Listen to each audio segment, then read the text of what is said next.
The Manhattan skyline glittered like scattered diamonds when billionaire Juliet Carter called out the janitor mopping her stage.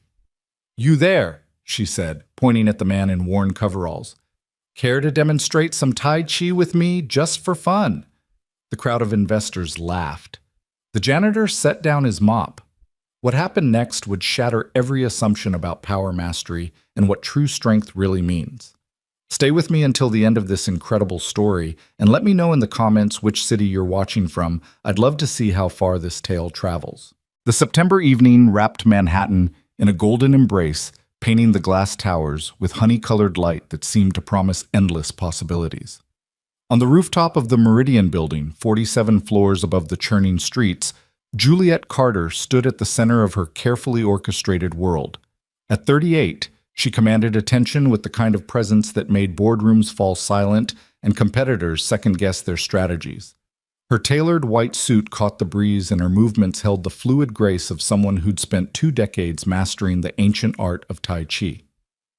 "Ladies and gentlemen," Juliet's voice carried across the rooftop garden, reaching the 150 investors, journalists, and wellness industry titans who'd gathered for this exclusive unveiling.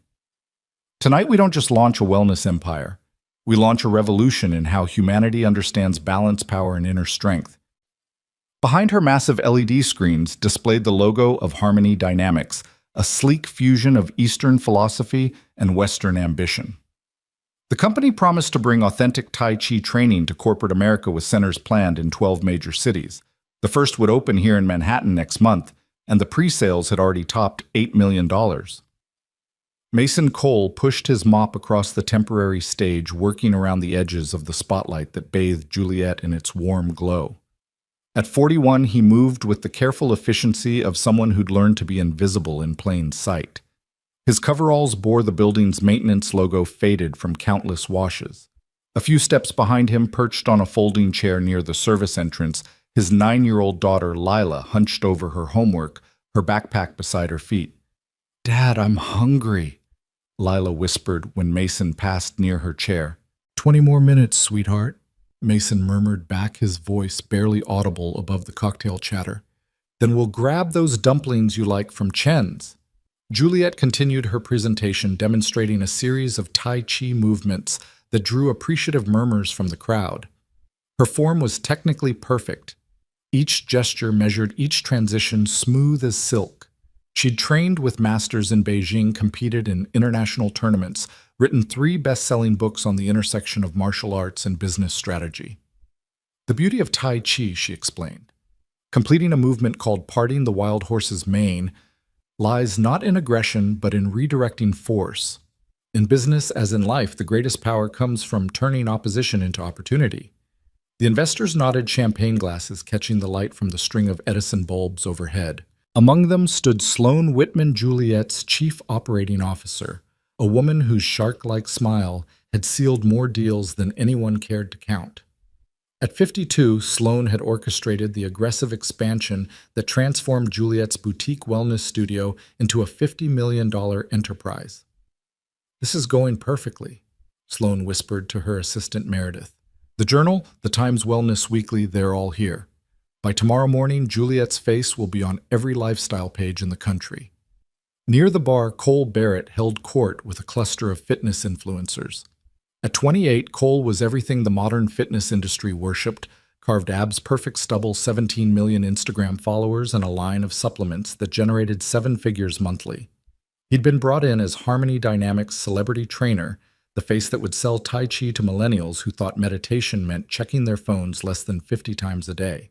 "Tai Chi's cool and all, so," Cole was saying loud enough for his voice to carry, "but let's be real, in an actual fight, all that flowing around wouldn't mean much against someone with real training. I mean, I respect the philosophy, but—" "Mr. Barrett," Juliet's voice cut through his commentary like a blade through silk. "Perhaps you'd like to demonstrate with me. Show our guests how Tai Chi principles apply against real training." The rooftop fell silent. Cole's grin widened. "Sure, boss lady, but gently. Wright wouldn't want to mess up that perfect suit." Laughter rippled through the crowd as Cole strutted toward the stage, removing his designer blazer with theatrical flair. His fitted t-shirt revealed arms that had been featured in Men's Health magazine 3 times this year alone. Mason continued mopping, moving aside as Cole bounded up the steps. But as he shifted position, his foot caught the edge of the platform. The mop bucket tipped, sending soapy water cascading across the stage.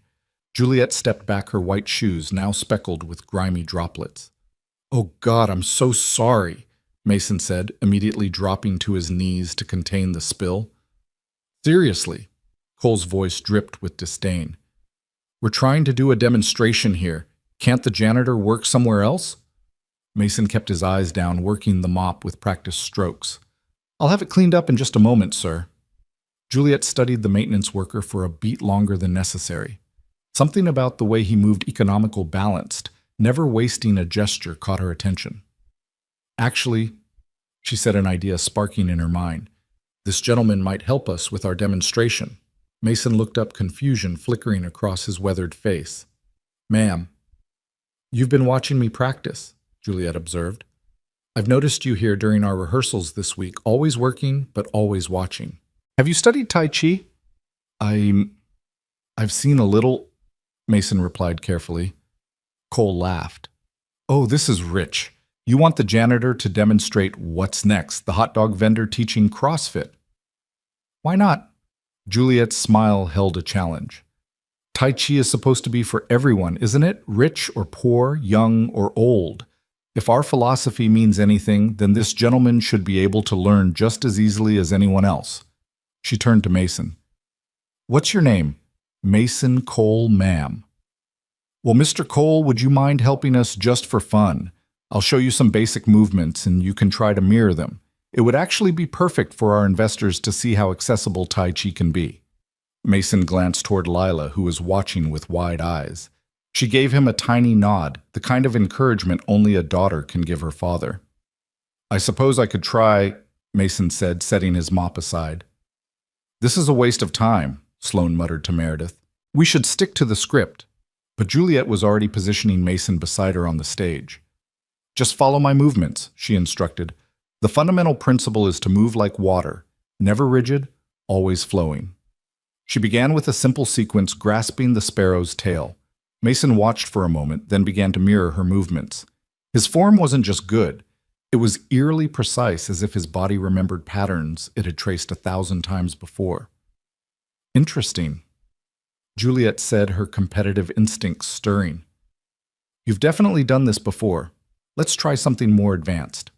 She shifted into snake creeps down, a movement requiring significant flexibility and control. Mason followed his descent smooth as mercury, his balance perfect, despite the worn work boots that should have made the position awkward. The crowd had grown quiet. Phone cameras appeared, capturing the unexpected scene.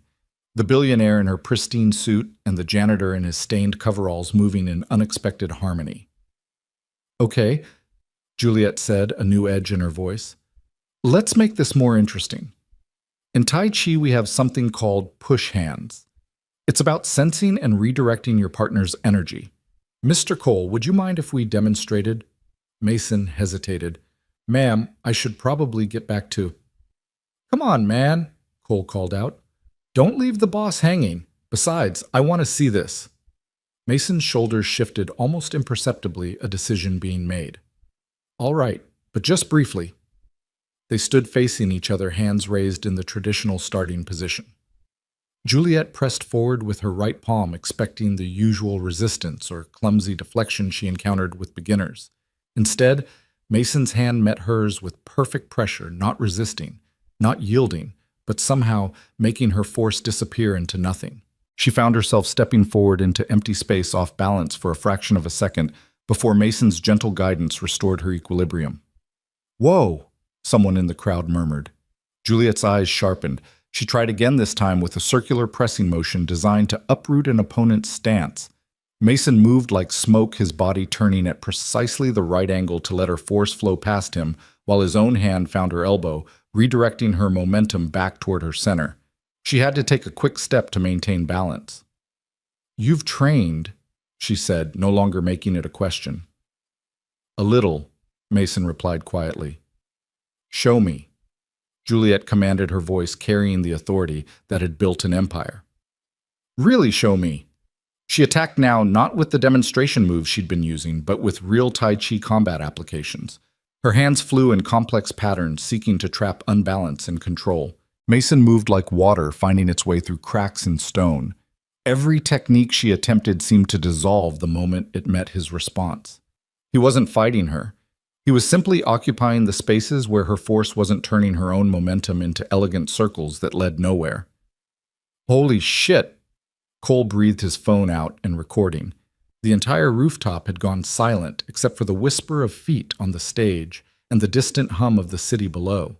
Juliet increased her speed, her face flushed with the thrill of finding an unexpected challenge.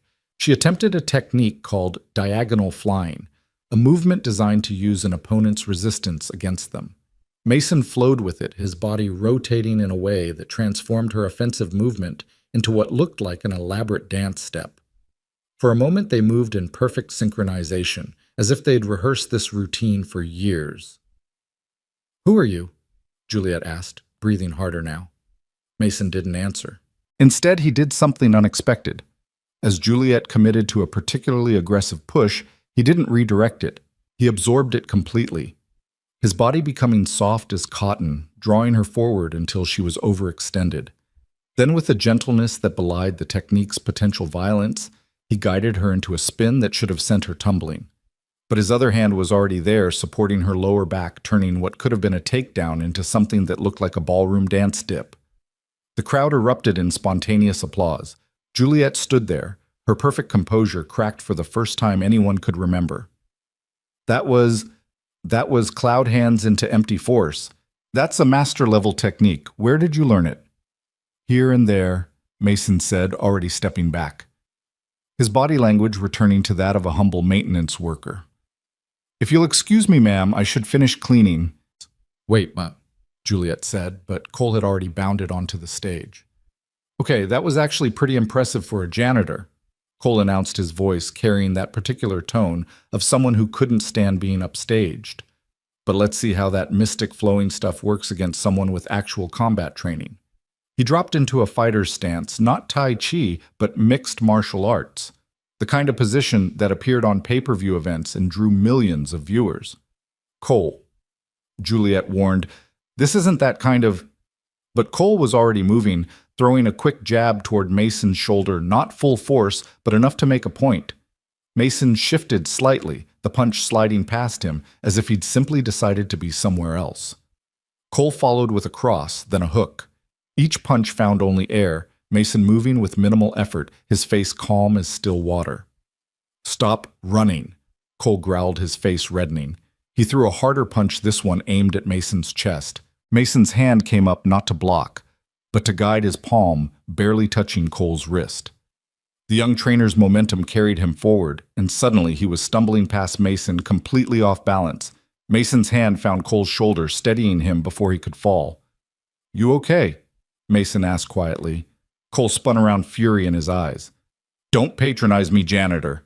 He lunged forward with a technique from his championship days, a takedown attempt that had won him 3 amateur titles. Mason flowed like water around a stone, his body turning in a way that transformed Cole's aggressive forward momentum into a spiral that ended with the trainer on one knee, Mason's gentle hand on his shoulder, preventing him from falling flat on his face. "No one learns anything on the ground," Mason said so quietly only Cole could hear. "Stand up. Try again if you want. But maybe ask yourself what you're trying to prove." Cole looked up at the maintenance worker, seeing him clearly for the first time. Mason's eyes held no mockery, no superiority, only a kind of sad understanding, as if he'd seen this scene play out too many times before. "How?" Cole asked, his voice stripped of its usual bravado. "Practice," Mason replied simply, then stepped back and picked up his mop. The rooftop erupted in confused murmurs. Phones were out everywhere, capturing the scene from every angle. Sloane was already on her phone barking orders to someone about controlling the narrative and spinning this properly. Grace Lynn, a journalist from the Manhattan Voice, pushed through the crowd. At 34, she had a reputation for finding the real story beneath the public relations veneer. "Excuse me, Mr. Cole Mason?" "Cole, was it? Could I ask you a few questions?" "No comment." Mason said, not looking up from his mopping. But that was extraordinary. Where did you train? How long have you studied martial arts? I really need to finish my work, ma'am. Lila had stood up from her chair, her homework forgotten. She walked over to her father, slipping her small hand into his free one. Dad, that was amazing. Time to go, sweetheart, Mason said softly. Wait, Juliet called out, her command voice returning. Mr. Cole, I'd like to offer you a position. Clearly, you have skills that would be valuable to our organization. We could start you as an assistant instructor with a salary that would be... Thank you, ma'am, but I'm fine with my current job, Mason interrupted gently. It pays the bills, lets me be home for my daughter. That's all I need. But you could teach. You could share what you know. Mason paused, looking at Juliet with an expression she couldn't quite read. Sometimes the best teaching happens when no one knows there's a teacher in the room. Excuse me. He gathered his supplies and headed toward the service entrance, Lila beside him. The crowd parted, everyone staring at the janitor who had just made their $1 million Tai Chi master look like a student. Did you see that? Someone whispered. Who is he? I got it all on video. This is going viral for sure. Sloane appeared at Juliet's elbow. We need to control this. That janitor just made you look... He made me look like what I am. Juliet interrupted, her eyes still on Mason's retreating form. Someone who still has a lot to learn. That's not the message we want to send to investors. Isn't it? Juliet turned to face her COO. We're selling authenticity, aren't we? What could be more authentic than admitting there's always someone better, always more to learn? But Sloane was already working her phone, her mind spinning narratives and damage control. She didn't notice the way Juliet's gaze kept drifting to the service door, or the way the billionaire's hands unconsciously traced the movements Mason had shown her, trying to understand how someone who mopped floors could move like water given form. In the stairwell, Mason and Lila descended in companionable silence until Lila finally spoke. Dad, why didn't you tell them about...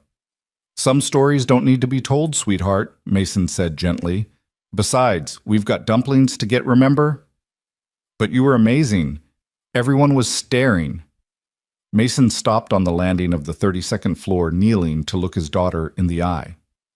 Lila, being amazing isn't about making other people see you. It's about being who you are even when no one's watching, especially then. But that mean man Cole, he was trying to hurt you? No, sweetheart. He was trying to hurt himself. He just didn't know it yet.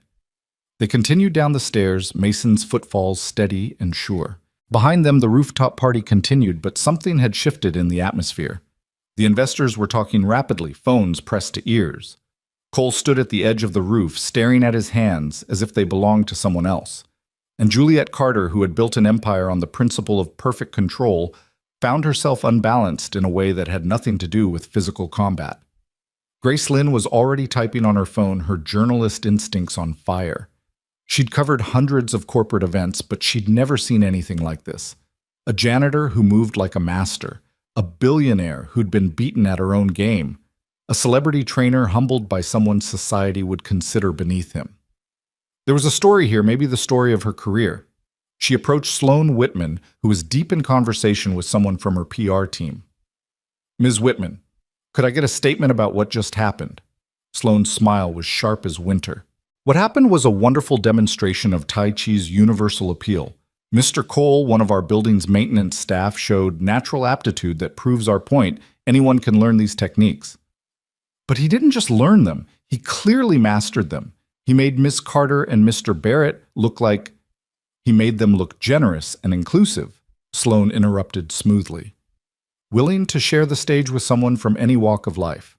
That's the harmony dynamics philosophy, breaking down barriers between social classes through the democratic art of Tai Chi. Grace wasn't buying it, but she recorded the quote anyway. She'd learned long ago that what people didn't say was often more important than what they did. Meanwhile, 3 floors down, Mason and Lila emerged from the stairwell into the parking garage. Their old Honda Civic sat in the section reserved for building staff, looking small and tired among the Teslas and BMWs. Dad, Lila said as they buckled in, why do you work as a janitor if you could be a teacher? Mason started the engine, considering his answer. Remember when we talked about why rivers flow downhill? Because that's the easiest path. Not just the easiest, the most natural. Water doesn't fight to go uphill just to prove it can. It finds its level and does what it needs to do. He pulled out of the parking space, heading toward the exit. Right now, what I need to do is be your dad, pay our rent, and make sure you have everything you need for school. That's my natural path. But you could make more money teaching rich people. Money's just paper, sweetheart. It can't tuck you in at night or help with homework or be there when you have a bad dream.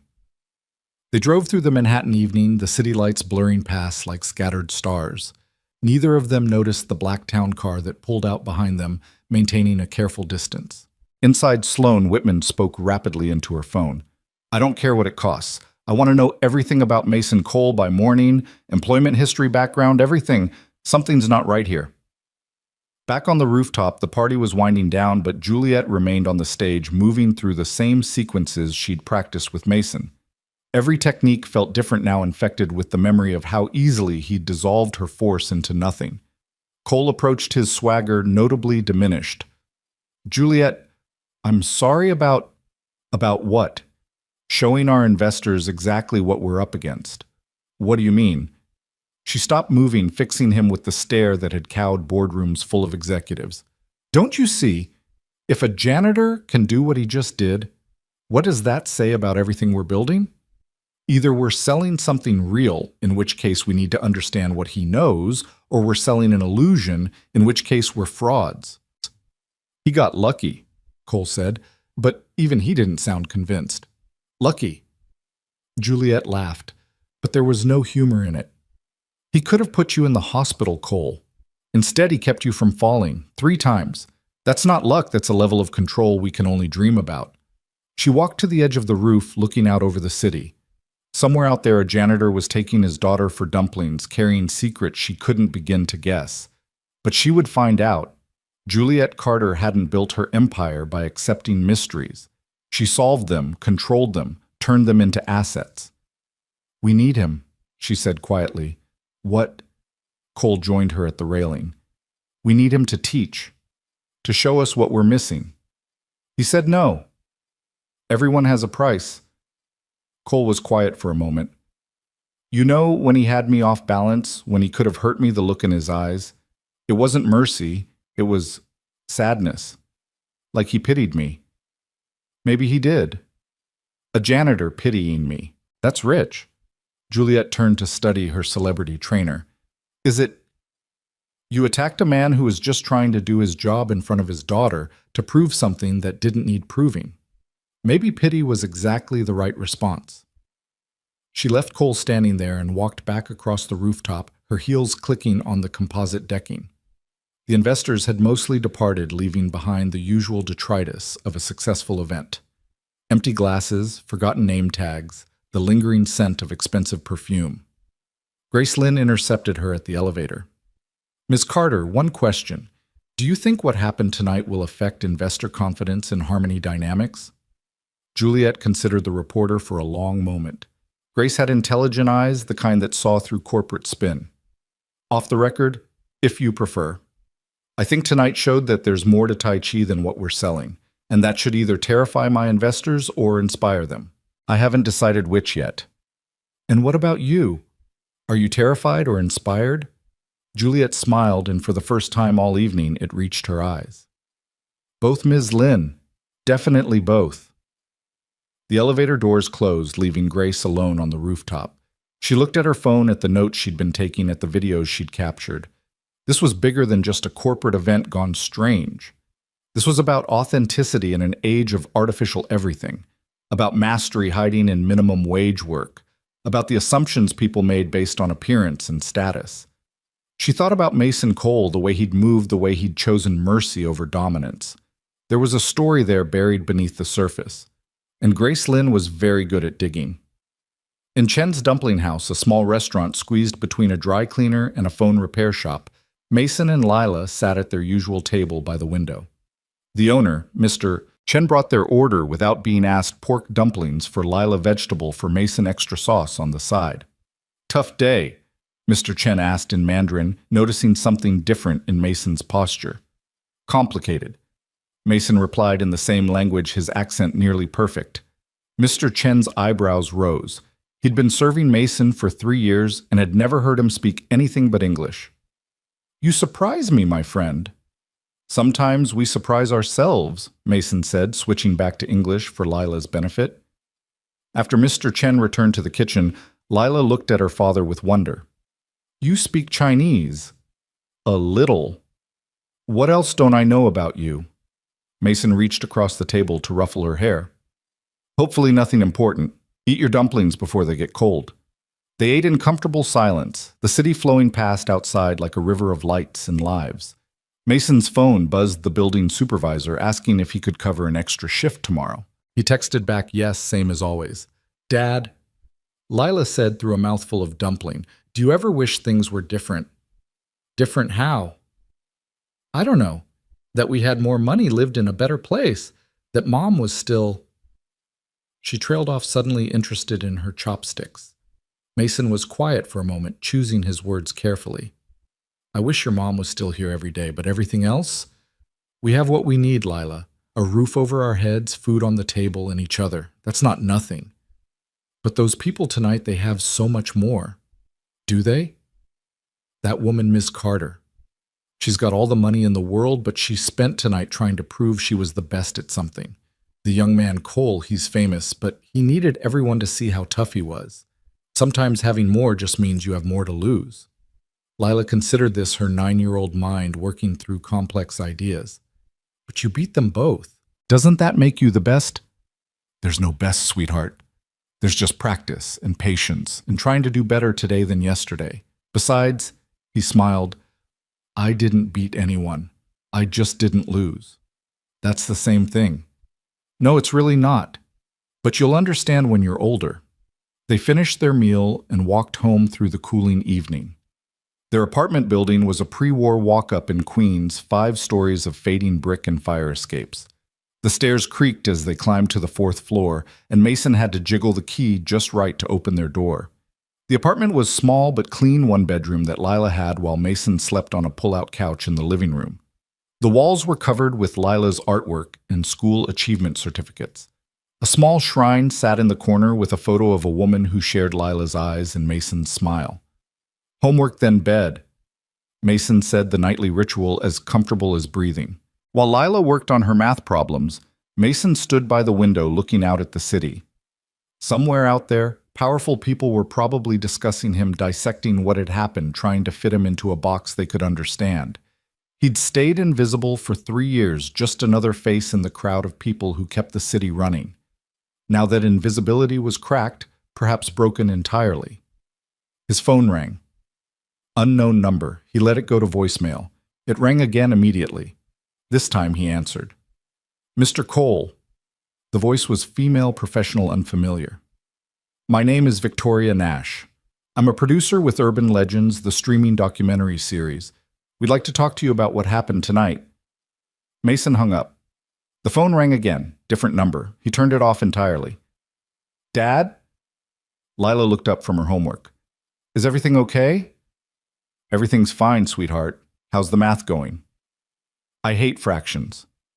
"No one likes fractions, but they're useful, like learning to see parts of a whole, understanding how things fit together." He sat beside her, working through the problems with patient explanations. This was his world, these quiet moments, this small space, this precious routine. But he could feel the outside pressing in the weight of attention he'd neither sought nor wanted. After Lila was asleep, Mason returned to the window. The city never slept, and neither, it seemed, would he tonight. He thought about the woman in white Juliet Carter and the surprise in her eyes when her force found no purchase. He thought about Cole Barrett, all that strength with no direction. He thought about the cameras, the questions, the sudden visibility after years of careful invisibility. In her Tribeca penthouse, Juliet Carter stood at her own window, looking out at the same city from a very different height. She'd watched the videos dozens of times now, Mason moving like smoke, like water, like something elemental and unstoppable.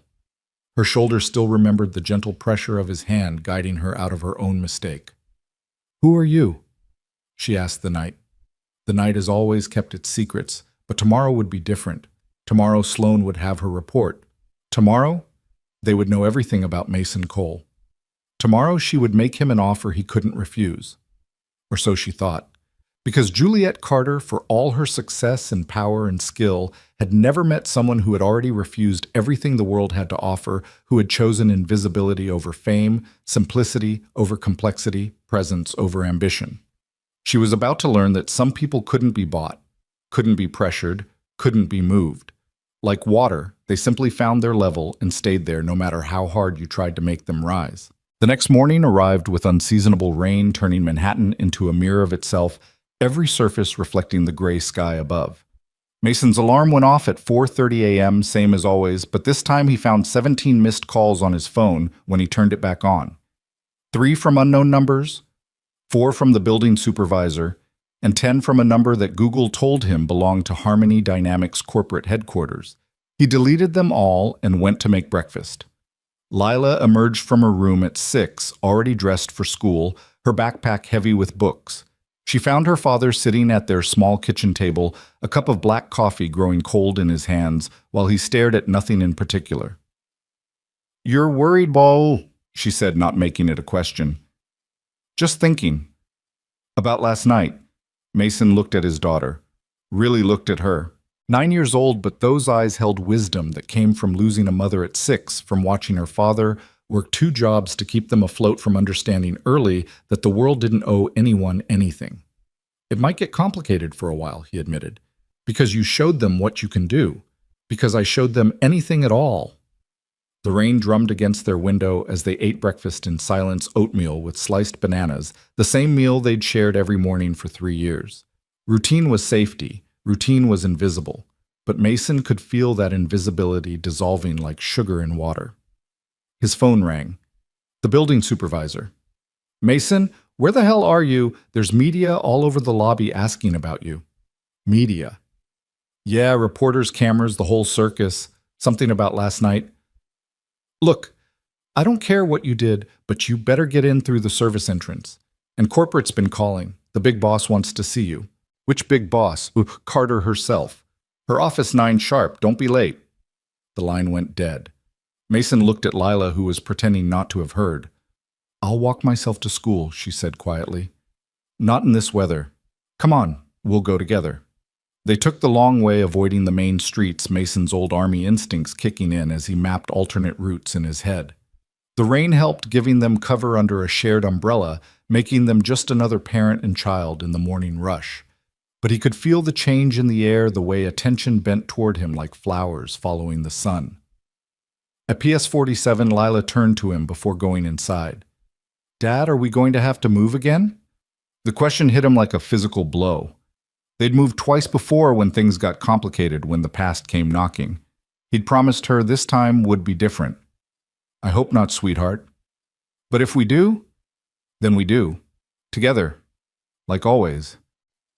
She hugged him quickly, fiercely, then disappeared into the school. Mason stood in the rain for a moment, watching her go, before turning toward Manhattan and whatever waited for him there.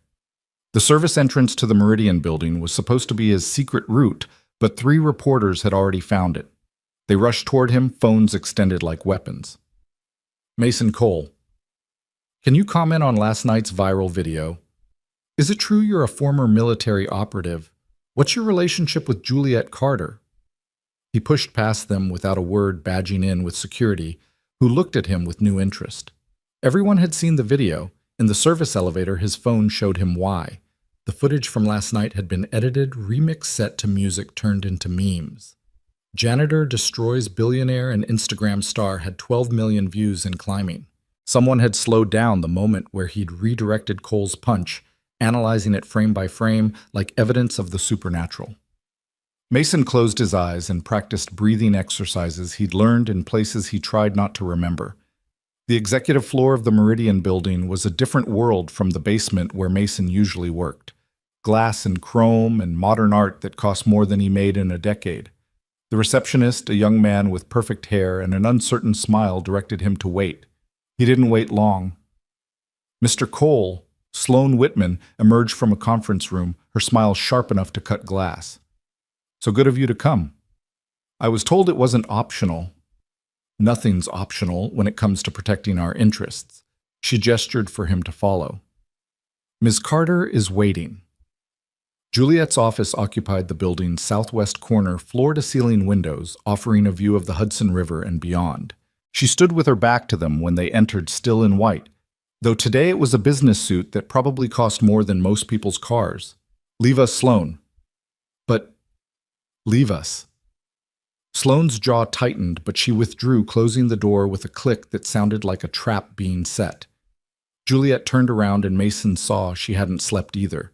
There was something different in her eyes now, a hunger that hadn't been there before. Sergeant First Class Mason Cole, she said, laying a manila folder on her desk. Distinguished Service Cross, 2 silver stars, 4 bronze stars. Special Forces Operational Detachment Alpha. 7 deployments to Afghanistan, 3 to Iraq, 2 to places that are still classified. Left the Army 5 years ago after your wife was diagnosed with terminal cancer. Took a job as a janitor 3 years ago, 6 months after she died. Mason said nothing. The file gets interesting after that, Juliet continued, because that's where it stops. No social media, no public records beyond the basics, no connections to your former unit. It's like you decided to disappear. I decided to live quietly. With your skills, your training. You could be making 7 figures in private security. You could be teaching at the highest levels. Instead, you mop floors. Someone has to. She moved closer, circling him like a predator studying prey. You know what I think you're hiding. The question is from what? The question, Mason said quietly, is why you think it's any of your business. You made it my business when you humiliated me in front of my investors. I did exactly what you asked. You wanted a demonstration. You got one. I got more than that. She picked up a tablet showing him analytics. The video has been shared 50 million times across all platforms. My phone hasn't stopped ringing. Everyone wants to know about the janitor who made the billionaire Tai Chi master look like a beginner. I never meant... I know. She set the tablet down, her voice softening. That's what makes it worse. You weren't trying to show me up. You were just being. And that being was so far beyond what I've spent 20 years trying to achieve that it makes everything I've built feel like a lie. Mason looked at her, then really looked at her. Beneath the polished exterior, the designer clothes, the corporate armor, he saw someone he recognized. Someone driven by loss, shaped by pain, using achievement to fill a void that achievement could never fill. It's not a lie, he said. You've helped thousands of people find balance, find peace. That matters. Does it? When there's someone like you out there showing what real mastery looks like. Real mastery isn't about being better than others. It's about being better than yourself. Fortune cookie wisdom. She laughed bitterly. That's your insight. No. Hard-earned truth. He moved to the window looking out at the city. You want to know why I hide? Because the last time I didn't, people got hurt. The kind of hurt that doesn't heal. What happened? I came back from my last deployment to find my wife dying. Lung cancer stage 4. Nothing to be done. 6 months, they said. I made those 6 months count. Sold everything, took her everywhere she wanted to go, held her hand through every treatment, every bad night, every goodbye. Juliet was quiet, the predator stance softening into something more human.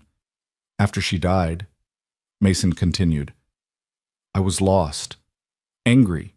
All this training, all these skills, and I couldn't save the one person who mattered most. I started fighting. Not professionally, just bars, streets, anywhere someone would throw a punch. I was looking for something I couldn't name, maybe punishment, maybe peace, maybe just an ending. What stopped you? Lila, my daughter. I came home one night, blood on my knuckles, whiskey on my breath, and she was waiting up. 6 years old, already lost her mother, and she looked at me like she was about to lose her father, too. Not to death, but to something worse. To becoming someone she couldn't recognize. He turned back to Juliet. So I stopped. Got the janitor job, found our apartment, built our routine. Became invisible. Because invisible was safe. Invisible meant Lila had a father who came home every night, helped with homework, made breakfast every morning. Invisible meant stable. And last night was a mistake. No, Juliet said firmly. Last night was truth. You can't hide what you are, Mason. It comes out whether you want it or not. Watch me. I don't think you understand. She pulled up more screens on her tablet. The story's already out there. By noon, every news outlet in the country will know who you are. Your military record, your skills, everything. Sloan made sure of that. You leaked my information. Not me. Sloan. She thinks it's good PR for a decorated veteran working as a janitor finds purpose through Tai Chi. It writes itself. Mason's hands clenched the first sign of real emotion he'd shown. My daughter will be protected. I guarantee that. But only if you work with us. You're threatening a 9-year-old girl. I'm offering to help her. There's a difference. Juliet moved to her desk, pulling out a contract. 1 year. You teach our master class. Real teaching, not the watered-down version we sell to executives. An exchange salary of $200,000 full benefits, and we handle all media requests, control the narrative. Your daughter gets privacy security if needed, and a college fund. No. $300,000. The answer won't change. Everyone has a price. You're right, Mason said, heading for the door. Mine is my daughter's normal life, and that's not for sale. You think saying no will make this go away? Juliet called after him. The story's out there now. The only question is whether you control it or it controls you. Mason paused at the door. I've been controlled by worse things than stories, Ms. Carter. Have a good day. He left her standing there, the contract unused on her desk. In the elevator, his phone buzzed with a text from Lila's school. Please call immediately regarding your daughter. His blood turned to ice. The run to PS-47 took 12 minutes, which might have been a record if Mason had been keeping track. He burst through the front doors to find Lila sitting in the principal's office unharmed, but clearly upset. 3 other kids were there too, one with a bloody nose. Mr. Cole, Principal Martinez stood up. We need to discuss what happened. Is she hurt? No, but... Mason knelt in front of his daughter. Are you okay? They said things about you, Lila whispered. About the video. Called you a fake, a liar. Said you were just trying to get famous. And I showed them they were wrong. Mason looked at the kid with the bloody nose, then back at his daughter. Her knuckles were scraped. Lila threw the first punch, Principal Martinez said. That's automatic suspension regardless of provocation. How long took? 3 days, and she'll need to write an apology. Mason nodded, taking Lila's hand. We'll handle it at home.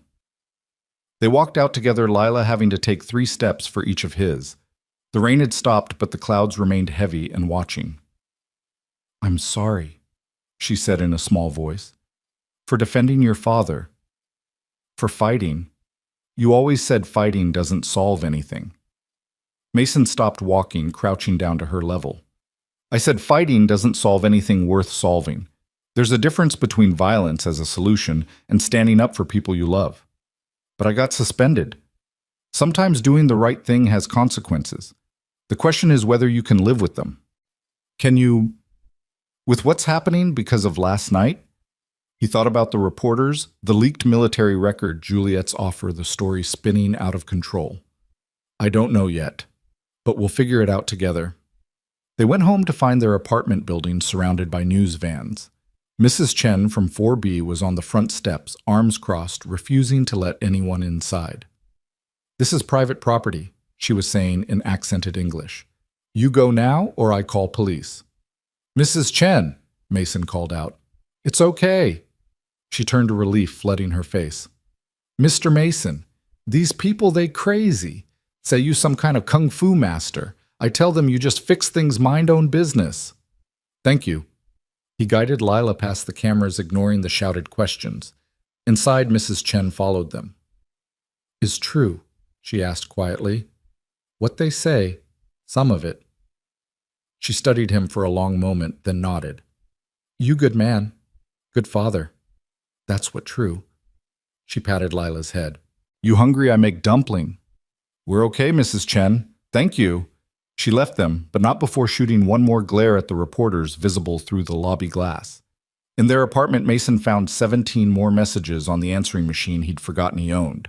Offers from security firms, interview requests, someone claiming to be from Netflix about a documentary. He deleted them all. "Dad," Lila said from the couch where she was supposed to be thinking about her actions. "What are we going to do?" "Right now lunch, then homework." "I'm suspended." "Doesn't mean you stop learning. Get your books." They spent the afternoon on math and reading the normal routine of life raft in an increasingly stormy sea. But Mason could feel the world pressing in through the walls. His phone turned to silent, lit up continuously with calls and texts. Someone had leaked his number, too. At 3 o'clock, a knock at the door interrupted Lila's essay on why violence isn't the answer to disagreements. Mason appreciated the irony. He looked through the peephole to find Grace Lynn, the journalist from last night. "I'm not doing interviews, Key," he said through the door. "I'm not here for an interview. I'm here to warn you." Something in her tone made him open the door, keeping the chain on. "Warn me about what?" "Sloan Whitman. She's planning something for tonight. A publicity stunt. She's got Cole Barrett ready to challenge you publicly, make it seem like last night was staged. If you don't show up, they'll spin it as cowardice. If you do, they'll turn it into a circus." "Why are you telling me this?" "Because I don't like bullies and I don't like lies. And because there's a real story here about power and perception and what we value as a society. That story deserves better than Sloane's manipulation." Mason studied her through the gap. "What do you want?" "Nothing. Maybe someday when you're ready, you'll tell me your story. The real one. But that's your choice. This is just a heads up from someone who knows what it's like to be caught in someone else's narrative." She turned to go, then paused. "Oh, and the building at 483 West Broadway. The one where Sloane's planning her ambush. There's a service entrance on the north side that connects to the subway, in case you needed to know." She was gone before Mason could respond. He closed the door, thinking. The smart move was to stay home, ignore it all, let it blow over. But he knew Sloane's type. She wouldn't let it blow over. She'd escalate until she got what she wanted or destroyed what she couldn't have. His phone buzzed. A text from an unknown number, but the image attached made his blood run cold. It was Lila's school taken from across the street. Just the building, nothing threatening, but the message was clear. They knew where she was vulnerable. Another text followed immediately. "Tonight, 8 p.m., 483 West Broadway. End this the right way or we'll end it ours. S." Mason looked at his daughter working on her essay with careful concentration, tongue poking out slightly as she wrote. She deserved better than being a pawn in someone's game. He made a decision. "Lila, how do you feel about visiting Uncle Tom tonight?" She looked up surprised. Tom wasn't really her uncle, but an old army buddy who lived in New Jersey. They only visited him when things got complicated. "Are we running?" "No, you are. Just for tonight. I need to handle something." The woman from the text. Sometimes Mason forgot how observant his daughter was. "Yes." "You're going to fight." "I'm going to end something. There's a difference." She was quiet for a moment. "Mom would tell you to be careful." "Mom would tell me not to go at all." "But she'd understand why you have to." Mason pulled his daughter into a hug. "When did you get so wise?" "Tuesday." Despite everything, he laughed. They packed a small bag for Lila, just overnight things. The reporters had thinned out as evening approached, and Mason was able to get them to his car without much harassment. The drive to Tom's took an hour, during which Lila fell asleep against the window, her breath fogging the glass in small, perfect circles.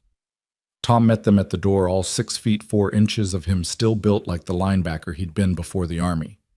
"Heard you've been making waves, brother." "Trying not to drown in them." "Need backup." Mason looked at his sleeping daughter, Tom already lifting her gently from the car. "Just keep her safe." "You know I will. But Mason, I saw the video. You sure you want to go back to that world?" "I'm not going back to anything. I'm just finishing something that should never have started." Tom studied him with eyes that had seen the same wars, the same losses. "Be careful, brother. The skills never leave, but neither do the costs." Mason knew he was right, but he also knew that sometimes the only way out was through. The drive back to the city gave him time to think, to prepare. He hadn't wanted this, hadn't asked for it, but here it was anyway. The past had a way of finding you no matter how deep you buried it. 483 West Broadway turned out to be an abandoned warehouse in Tribeca, the kind of place developers bought and forgot about while property values climbed. The front entrance was lit with professional lighting rigs, cameras already set up a small crowd gathering. Mason could see Cole Barrett warming up, throwing shadow punches for his Instagram followers. But Mason took Grace Lynn's advice, finding the service entrance on the north side. It was unlocked as if waiting for him. Inside, the warehouse had been transformed into a makeshift arena. Training mats covered the floor, more cameras on tripods, and at the center, Sloane Whitman in a red dress that looked like blood under the lights. "I didn't think you'd come," she said when she saw him.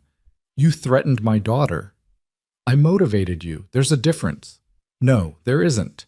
She smiled that shark smile. "Well, you're here now. That's what matters.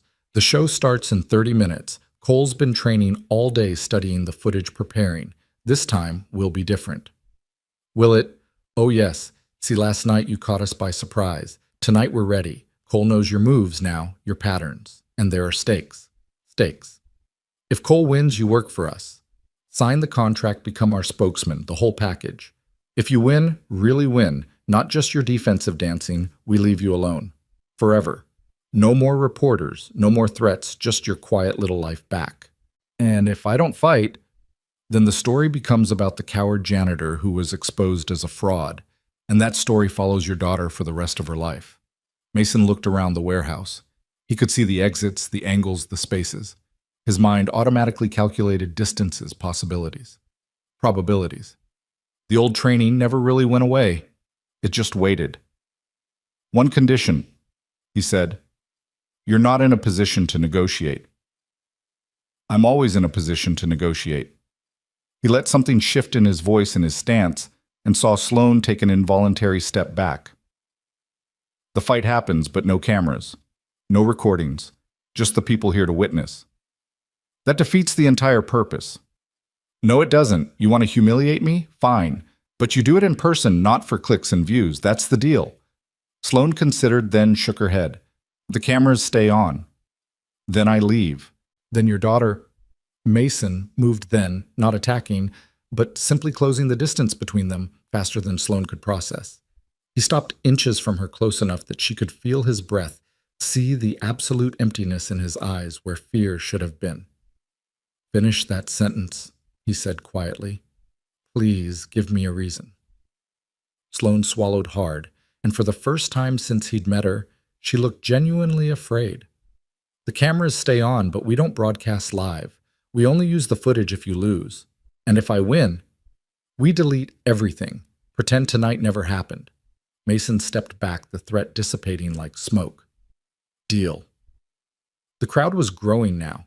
He recognized some faces from last night's rooftop party, investors and influencers drawn to spectacle like moths to flame.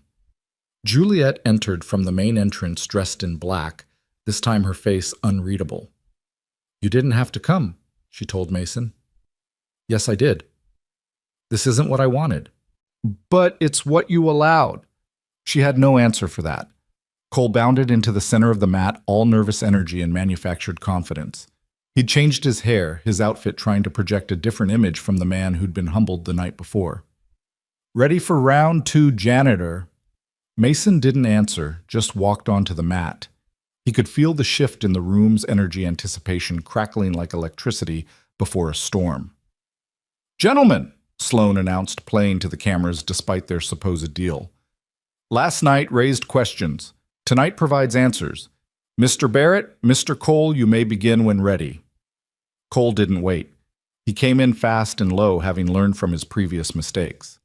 No wild swings this time, but calculated attacks, probing for weaknesses. Mason gave ground, watching, reading the younger man's intentions in the telegraph of his muscles. "Come on," Cole growled. "Fight back. Show them what you really are." But Mason continued his defensive flow, redirecting energy rather than meeting it. Cole's frustration built with each failed attack, each technique that found only empty air or gentle redirection. Then Cole changed tactics. Instead of attacking Mason directly, he suddenly spun and drove toward the crowd, toward Juliet. It was a feint meant to force Mason to act to protect. And it worked. Mason moved faster than he had last night, faster than most human beings could move. He intercepted Cole's path, caught his extended arm, and in one fluid motion redirected the younger man's momentum into a spiral that should have ended with Cole on his back. Should have. But Cole had been studying, preparing. He used Mason's redirection, added his own force to it, turned the spiral into a modified takedown that caught Mason by surprise. For the first time, Mason found himself defensive not by choice, but by necessity. The crowd gasped. Cole pressed his advantage, mixing martial arts with street fighting, with the kind of desperate creativity that came from having everything to prove. Mason gave ground, still not attacking, but no longer completely in control. "See?" Cole shouted to the cameras. "He's not invincible. He's just good at running." Something shifted in Mason's eyes. Lila wasn't here. She was safe with Tom. But he thought about her watching this later if the footage got out.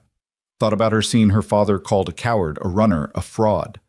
The next time Cole attacked Mason, didn't redirect. He met force with force, but force of a different kind. Not the violent collision Cole expected, but something more like the ocean meeting the shore. Cole's punch connected with Mason's blocking arm, but instead of stopping, it seemed to sink into something that absorbed the impact, completely drew it in, and then sent it back. Cole stumbled backward, his entire right side numb from the returned force of his own blow. "What was that?" someone in the crowd whispered. Mason advanced, now still not attacking, but no longer retreating. Each step forward seemed to take space away from Cole, reducing his options, cornering him without walls. "Stop playing with me," Cole snarled, throwing a combination that would have dropped most fighters. Mason flowed through it like water through a net. His hands found Cole's shoulders, gentle as a friend's greeting, and suddenly Cole was airborne. Not thrown violently, but lifted and guided in an arc that seemed to defy physics. He landed on his feet, but only because Mason's hand on his elbow ensured it. "Why?" Cole gasped. "Why won't you just fight me?" "Because you're not my enemy," Mason replied loud enough for everyone to hear. "You're just young and scared and trying to matter. I've been there. Fighting you won't help either of us." "I'm not scared of anything. You're scared of being ordinary, of being forgotten, of all those followers realizing you're just another guy with good genetics and a marketing team." Cole's face went red. "Shut up. You're scared that without the cameras, without the image, you're nothing. That's why you need to beat me so badly. Not for them, for yourself." Cole screamed and charged, abandoning all technique for raw aggression. Mason sighed, and when they connected, it was like watching water absorb a stone. Cole's momentum vanished into Mason's centeredness. His fury dissolved into calm, and somehow, impossibly, the two men ended up standing still in the center of the mat. Cole's fist pressed against Mason's palm, going nowhere. "I could hurt you now," Mason said quietly, only for Cole. "Break your arm, destroy your knee, end your career. That's what the old me would have done. But you know what I learned? Breaking people is easy. Building them back up is hard. So here's what's going to happen. You're going to step back. We're going to bow to each other like this means something, and then you're going to go home and figure out who you are when the cameras aren't rolling. And if I don't..." Mason let him feel it then just for a second. The real strength behind his gentleness, the iron wrapped in silk. Cole's eyes widened as he realized how completely he was at Mason's mercy, how every moment of the fight had been Mason's choice, not his. "But you will say," Mason said, releasing him, "because despite everything, you're not a bad person. Just lost." Cole stepped back, shaking. The warehouse was silent, except for the hum of the cameras. Then slowly Cole bowed. Not the mockery of respect he'd shown before, but something real, something that came from understanding how close he'd come to an edge he hadn't even known existed. Mason returned the bow. "This is bullshit," Sloane started to say, but Juliet cut her off. "No, this is exactly what we claim to teach. Conflict resolution without violence. Victory without defeat." She looked at Mason. "You win." "I didn't win anything," Mason replied. "I just didn't lose." He turned to leave, but Cole called out, "Wait, that technique, the one where you absorbed my punch and sent it back, what was that?" Mason paused. "It doesn't have a name. My teacher called it listening to lightning. You take in violence so completely that it becomes something else, but it takes years to learn and costs more than most people want to pay." "What did it cost you?" Everything worth losing, and a few things that weren't. He walked toward the service exit, but Sloane wasn't done. You think you can just walk away? The footage will be deleted, Juliet said firmly, as agreed. We had a deal if he won. He didn't win. He won, Cole interrupted, surprising everyone. He won the moment I walked in here angry.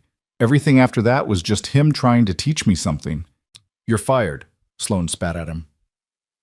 Good, Cole replied. I'm tired of pretending to be someone I'm not. Mason was almost at the door when Juliet caught up to him. What you did tonight, what you showed us, it changes everything. No, it doesn't. Tomorrow I go back to work. My daughter goes back to school. Life continues. But the questions will fade. They always do. In a week, there'll be a new viral video, a new story. That's the beauty of the modern world.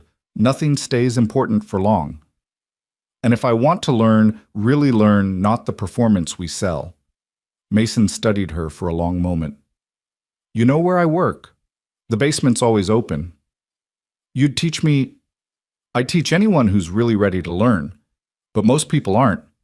They want the power without the practice, the strength without the sacrifice. I've sacrificed plenty. You've sacrificed for success. That's different than sacrificing success for something better. He left her standing there processing that. The service entrance led to a maintenance tunnel that connected to the subway, just as Grace Lynn had said. Mason walked through the underbelly of the city, surrounded by the rumble of trains and the whisper of steam, feeling more at home here in the darkness than he had in the lights above. When he emerged at his usual stop, his phone showed a text from Tom. A picture of Lila asleep on the couch, safe and peaceful. Another text from an unknown number that turned out to be Cole. Thank you.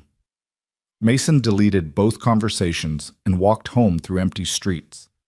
The reporters were gone, the story already shifting to something else. By tomorrow, other scandals would claim the headlines.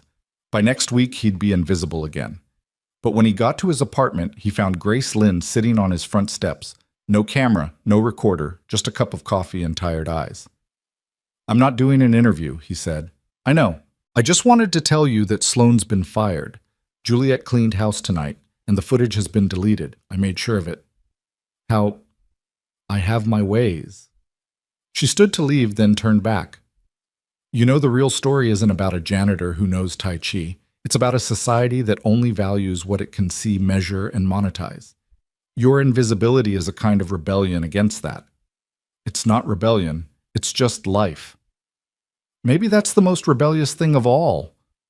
She walked away, leaving Mason alone with the night and the knowledge that tomorrow would bring its own challenges. But for now, his daughter was safe, the wolves had been driven back, and he had a floor to mop in the morning. He climbed the stairs to his apartment, each step a meditation, each breath a practice. In the morning, he'd pick up Lila, make breakfast, help with homework. The routine would continue, the invisible life would resume. But something had changed, not in the world which would forget him soon enough, but in himself. The skills he'd buried weren't gone, just sleeping.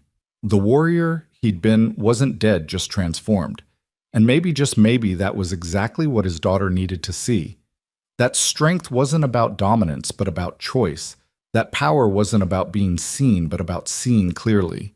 That sometimes the greatest victory was refusing to fight at all. The morning after this warehouse confrontation dawned crisp and clear, as if the universe had decided to wash the slate clean. Mason picked up Lila from Tom's house just after sunrise, finding her already dressed and ready, her overnight bag packed with the military precision he'd inadvertently taught her through years of careful routine. Is it over? She asked as they drove back to the city. The loud part is, Mason replied, navigating through early morning traffic. But endings have a way of becoming beginnings. That sounds like something Mom would say. She was smarter than both of us combined. They returned to find their apartment building blessedly free of reporters, though Mrs. Chen was still standing guard at the entrance, armed with a broom and suspicious eyes. She relaxed when she saw them patting Lila's head affectionately. Good you back. That woman come by earlier, leave something for you. What woman? Fancy one. White clothes, sad eyes. Juliet, Mason found the envelope slipped under his door expensive paper with his name written in precise calligraphy. Inside a single line, the offer stands, not for employment, but for knowledge. He crumpled it up and tossed it in the trash, then went about making breakfast as if the last 48 hours hadn't happened. But Lila watched him with those two wise eyes seeing through his attempt at normalcy. She wants to learn from you. A lot of people want a lot of things. But she's different. She actually saw you. Mason paused in scrambling eggs, considering his daughter's words. It was true that most people saw what they wanted to see projected their own needs and fears onto others like shadows on a wall. But Juliet had seen something real, even if she didn't fully understand it yet. Seeing and understanding are different things, sweetheart. So teach her to understand. When did you become my life coach? Thursday. They ate breakfast in comfortable silence, but Mason could feel the weight of unfinished business pressing against the walls of their small sanctuary. His phone, mercifully quiet for the past few hours, buzzed with a text from his supervisor, "Need you to come in early, special cleaning job on the executive floor." Mason knew what that meant. Juliet was orchestrating another meeting, but this time on his terms, in his domain. He appreciated the gesture even as he resented the manipulation.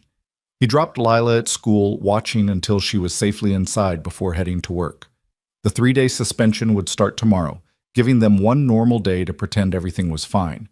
But he could already see the other parents whispering, pointing, recognizing him from the viral videos that had consumed their social media feeds. The Meridian Building's service entrance welcomed him like an old friend, familiar and unpretentious. He changed into his coveralls in the basement locker room, collected his supplies, and took the service elevator to the executive floor. But instead of Juliet's office, he was directed to a conference room that had been cleared of furniture, its polished floor reflecting the morning light. Juliet was there, but not alone. Cole Barrett sat in a corner looking smaller, without his usual bravado, and Grace Lynn leaned against the window, notebook in hand, but closed. Most surprisingly, Sloane Whitman stood near the door, her power suit replaced by simple athletic wear, her shark smile nowhere to be seen. "I fired her 2 days ago," Juliet said, following Mason's gaze. "But some lessons need to be learned the hard way." "What is this?" Mason asked, setting down his cleaning supplies with deliberate normalcy. "An intervention," Grace said. "Or maybe a confession, or possibly just a group of people who've realized they've been looking at the world backwards." Cole stood up, his movements tentative. "I wanted to apologize, properly. Not for the cameras or the image, but actually apologize. I've been an ass." "You've been young," Mason corrected. "There's a difference." "I'm 28. That's not that young. I've known 60-year-olds who were younger. Age isn't about years." Sloane cleared her throat, the sound strange coming from someone who usually commanded attention rather than requesting it. "I've built my entire career on controlling narratives, spinning stories, making people see what I wanted them to see. Last night you made me realize I've never actually seen anything real, just reflections of reflections. And now you want enlightenment." Mason's tone wasn't mocking, just tired. "You all want me to teach you some secret that will make everything make sense." "No," Juliet said quietly. "We want to understand why you choose to stay invisible when you could be anything." Mason walked to the window, looking out at the city waking up below. Millions of people starting their days, each carrying their own secrets, their own skills, their own reasons for hiding or revealing themselves. "There's an old story," he began, not turning around, about a master archer who could hit a target in complete darkness. Students came from everywhere to learn his secret. They expected special breathing techniques, ancient wisdom, magical bows. You know what he taught them? To close their eyes and stop trying to hit anything. Most of them left disappointed. The few who stayed learned that not shooting was the hardest shot of all. "That's not an answer," Sloane said. "Isn't it?" Mason turned to face them. "You all came here thinking I have something you lack, some secret technique, some hidden knowledge. But what if the secret is that there is no secret? What if the power you're looking for comes from giving up the search for power?" Cole shifted uncomfortably. "But last night, what you did to me, that was power." "No, that was absence. I created a space where your force had nowhere to go." "That's not the same as meeting force with force." "Teach us," Juliet said simply. Not for money, not for fame, just teach us. Mason studied each of them in turn. 4 successful people who discovered that success wasn't enough. 4 seekers who didn't yet understand what they were seeking. One lesson, he said finally. One morning. After that, you go back to your lives and leave me to mine. They agreed eagerly, too eagerly. Mason had them remove their shoes stand in a circle. He started with breathing the most basic element that everyone thought they understood. Breathe naturally, he instructed. They did, or thought they did. But Mason could see the effort in it, the conscious control to trying to breathe correctly. Now stop breathing. What? Cole looked confused. Stop trying to breathe. Let your body breathe itself. It took them nearly 20 minutes to understand the difference to let go of conscious control and trust their bodies to know what they'd been doing since birth. Grace got at first her journalistic mind used to observing without interfering. Sloane struggled the most, every breath an act of will she couldn't quite release. This is pointless, Sloane finally said. We're just standing here breathing. Are you? Mason asked. Or are you standing here trying to breathe? There's a difference. He moved them through basic Tai Chi positions, but not the way they expected. Instead of perfecting forms, he had them focus on the spaces between movements, the moments of transition where one thing became another.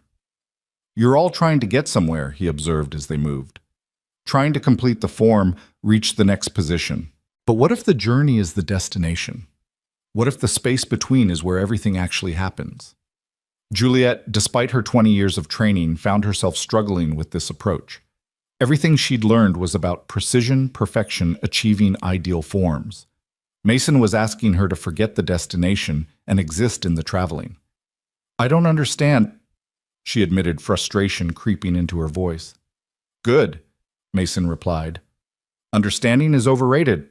Feel instead. He had them push hands, but not competitively. The goal wasn't to unbalance their partner, but to maintain mutual balance to create a circuit of energy that supported both people. Business is about winning, Sloane protested as she practiced with Grace. Someone wins, someone loses. That's how the world works. Is it? Mason asked. Or is that just the story we tell ourselves to justify cruelty? He paired with Cole, demonstrating. Their hands met, and Cole immediately tried to push to establish dominance. Mason didn't resist or redirect. He simply became empty, a void that Cole's force fell into without effect. Feel that? Mason asked.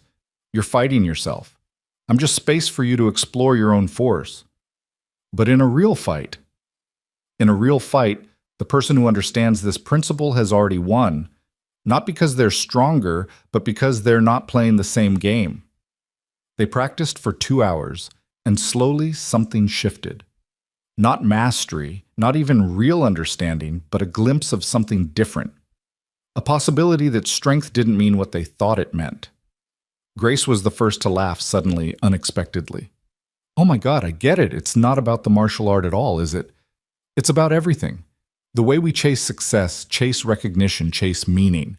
We're all pushing against doors that would open if we just stopped pushing. Maybe, Mason said, allowing himself a small smile. Cole was moving differently now, less aggressive, more curious.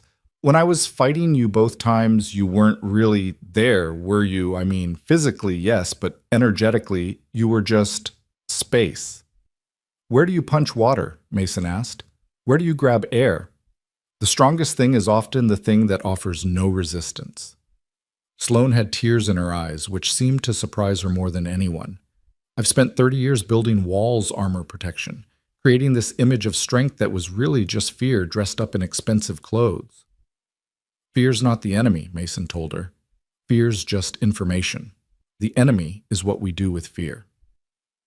Juliet hadn't spoken for the last hour, just moved, practiced, observed. Now she stood in the center of the room performing a Tai Chi form she'd done thousands of times. But it looked different, softer, less perfect, but more real. You could teach this, she said when she finished. Not the martial art, but this way of seeing. I am teaching it, Mason replied. Every day. To my daughter, to anyone who actually watches instead of just looking. You don't need a dojo or students or recognition. You just need to embody what you believe. But more people could benefit. Could they, or would turning it into a product, a system, a teaching method, kill exactly what makes it valuable? He began gathering his cleaning supplies. The moment you try to capture water in your hands, it stops being a river. So we just go back to our lives? Cole asked. Pretend this didn't happen. No. You go back to your lives and let it change you. Or don't. That's not my choice to make. Grace approached him as the others were putting their shoes back on. You know I'm going to write about this. I know you're going to try. You can't capture it in words, can you? What you're really teaching. You can capture the shadow of it. Sometimes that's enough to point people toward the light. She smiled. You're more of a philosopher than a fighter. Fighting's just philosophy with immediate consequences. The group dispersed slowly, reluctantly. Sloane left first, moving with a different quality than her usual predatory stride. Cole followed, but not before bowing to Mason properly this time with genuine respect. Grace lingered by the door, always watching her writer's mind trying to frame what couldn't quite be framed. Juliet was the last to go. She stood in front of Mason for a long moment, neither speaking. Finally, she said, I have more money than I could spend in 10 lifetimes. I have success recognition achievement. And this morning standing here breathing was the first time in years I've felt actually alive. That's a beginning, Mason said. Is it, or is it an ending? Maybe it's both. Maybe that's the point. She left him there with his mop and bucket tools of a trade that everyone understood. But as Mason cleaned the conference room floor, erasing the traces of their practice, he wondered if he'd planted seeds or just disturbed soil that would settle back into old patterns.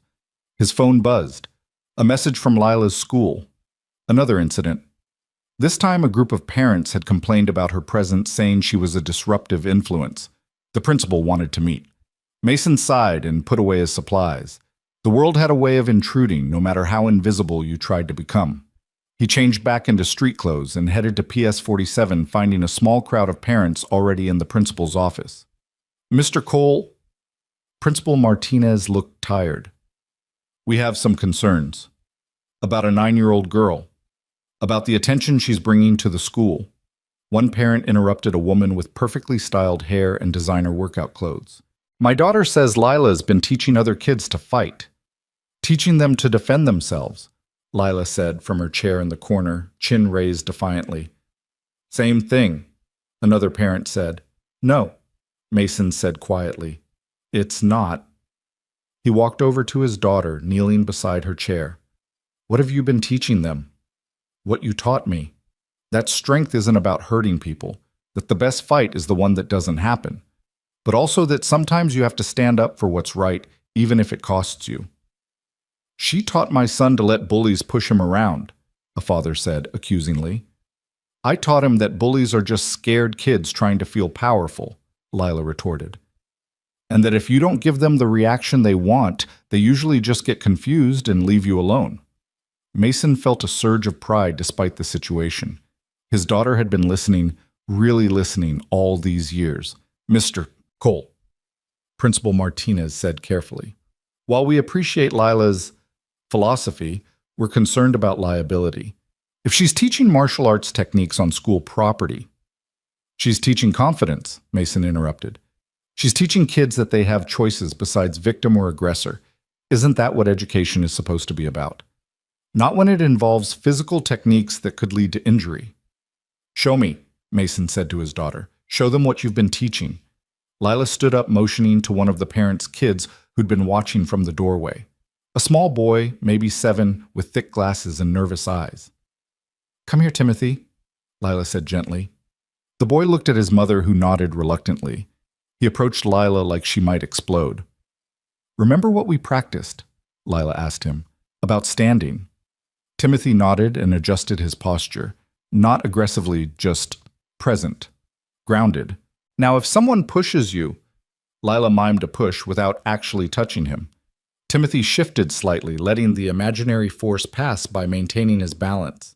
And if they grab you, Timothy demonstrated a simple escape, turning his wrist in a way that would break most grips without violence. That's it, one parent asked. That's what you've been teaching. That and breathing, Lila said. Lots of breathing. Dad says if you can control your breath, you can control your fear.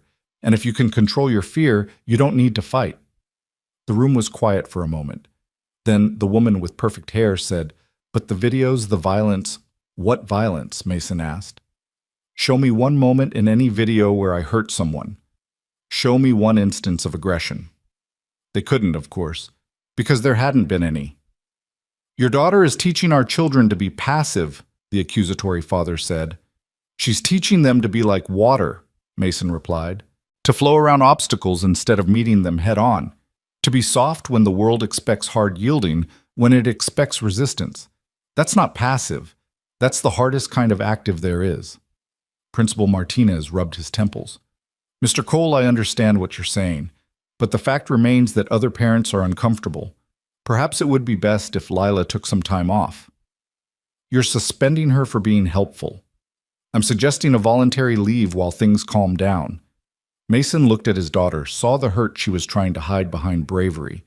This was the cost of visibility, the price of being noticed. He'd tried so hard to spare her this. "How long?" "A week, maybe 2.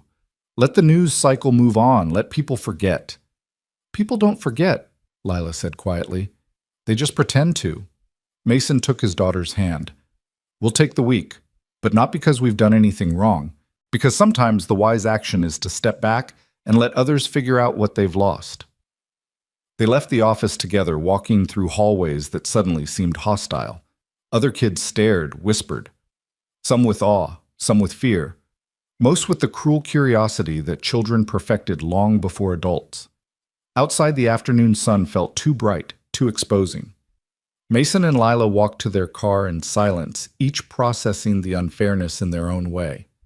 "I'm sorry," Mason finally said. "For what?" "For bringing this attention to you. For making your life harder." Lila stopped walking, forcing him to stop too. "Dad, those kids I've been teaching Timothy and the others, they used to eat lunch alone, hide during recess. Go home with bruises they wouldn't explain. Now they walk taller. They smile more. They know they're not helpless. How is that something to be sorry for? Because now you're the one being pushed out. But I'm not helpless either. You taught me that." They got in the car, but Mason didn't start the engine immediately. He sat there, hands on the wheel, thinking about cycles and patterns and the way the world resisted change. "You know what?" he said suddenly. "You're right. You're absolutely right. We've been playing by their rules, accepting their terms. Time to change the game." "What do you mean?" Instead of answering, Mason took out his phone and called Grace Lynn. "I wasn't expecting to hear from you." She answered on the second ring. "That story you want to write. Write it, but not about me. About them. About the kids who are learning to stand up without standing out. About the parents so afraid of strength they mistake it for violence. About a system that prefers victims and bullies to people who refuse to be either. You're ready to go public." "No, but my daughter is, and she's braver than I am." He hung up and looked at Lila. "You sure about this? Once the story's out there, really out there, we can't take it back." "Mom would do it," Lila said simply. "If she saw kids being helped and adults trying to stop it, she'd fight. Not with fists, but with truth." Mason started the car, but instead of going home, he drove to the Meridian building. If they were going to do this, they were going to do it right. He found Juliet in the basement of all places, standing outside the janitor's break room like she was waiting for permission to enter. "I came to find you," she said when she saw him, "to apologize for this morning, for pushing, for trying to make you into something you're not." "I need your help," Mason said, which clearly wasn't what she'd expected. "Anything. Not for me, for my daughter, and for some kids who are being punished for learning to be strong." He explained the situation while Lila waited in the car. Juliet listened without interrupting her expression, cycling through surprise, anger, and finally determination. "Give me an hour," she said when he finished. "I'll make some calls." "I don't want your money or your influence." "No, but you need a platform, and I need a chance to do something real instead of just profitable." She paused. That school PS 47, they're about to receive a donation for a new after-school program, self-defense and confidence building, properly insured, professionally taught. And they're going to accept it because the alternative is a discrimination lawsuit for suspending students who were helping others. You can't just, I can and I will. You taught me something this morning. That real strength comes from creating space for others to find their own power. Let me create that space. Mason studied her for a long moment, then nodded. One condition. Lila helps design the program. The kids teach the kids with adult supervision. No experts, no masters, just young people helping each other find their balance. Deal. They shook hands and Mason felt something shift in the air between them. Not romantic, not even friendship exactly, but recognition. Two people who'd found different ways to the same truth. He returned to the car to find Lila doing homework in the back seat, using her suspension productively. So, she asked, so we're going to teach them that water can carve canyons given enough time. That's a metaphor, right? Everything's a metaphor if you look at it right. They drove home through the afternoon traffic and Mason noticed something different. The weight he'd been carrying since that night on the rooftop felt lighter. Not gone, but transformed into something else. Purpose, maybe. Or just acceptance that invisibility was its own kind of illusion, that we all affected the world whether we meant to or not. Back at their apartment, Mrs. Chen was waiting with the pot of soup and knowing eyes. You look different, she told Mason. Less hiding, more being. Is that good? Is rain good? Is sun good? Things just are. Good and bad are stories we tell after. She left the soup and disappeared into her apartment, but her words lingered. Mason served the soup while Lila set the table, their routine intact despite the chaos around it. Dad? Lila said between spoonfuls, those people this morning, the ones you taught, they looked at you like you were magic. People see what they need to see. But you showed them something real. I showed them themselves. That's all teaching ever is, holding up a mirror at the right angle. Lila considered this. Is that why you don't want to be famous? Because people would look at the mirror instead of what it's reflecting? Mason reached across the table to ruffle her hair. When did you get so insightful Friday? I thought it was Tuesday. That was wisdom. Insight is Friday. They laughed together, and for a moment the apartment felt exactly as it should. Small, warm, complete. A fortress made not of walls, but of understanding. Mason's phone rang. Grace Lynn again. I've been investigating, she said without preamble. The parents who complained about Lila, 3 of them, have kids in a competing martial arts program. One that charges $200 a month and promises to make kids warriors. They see what Lila's doing as a threat to their investment. Of course they do. I'm going to expose it. The whole thing. The way they're using fear and money to control what children learn, how they learn to be strong. It's going to be Big Mason. Just keep Lila safe in the story. She's 9 years old. She'll come out looking like the hero she is. That I promise.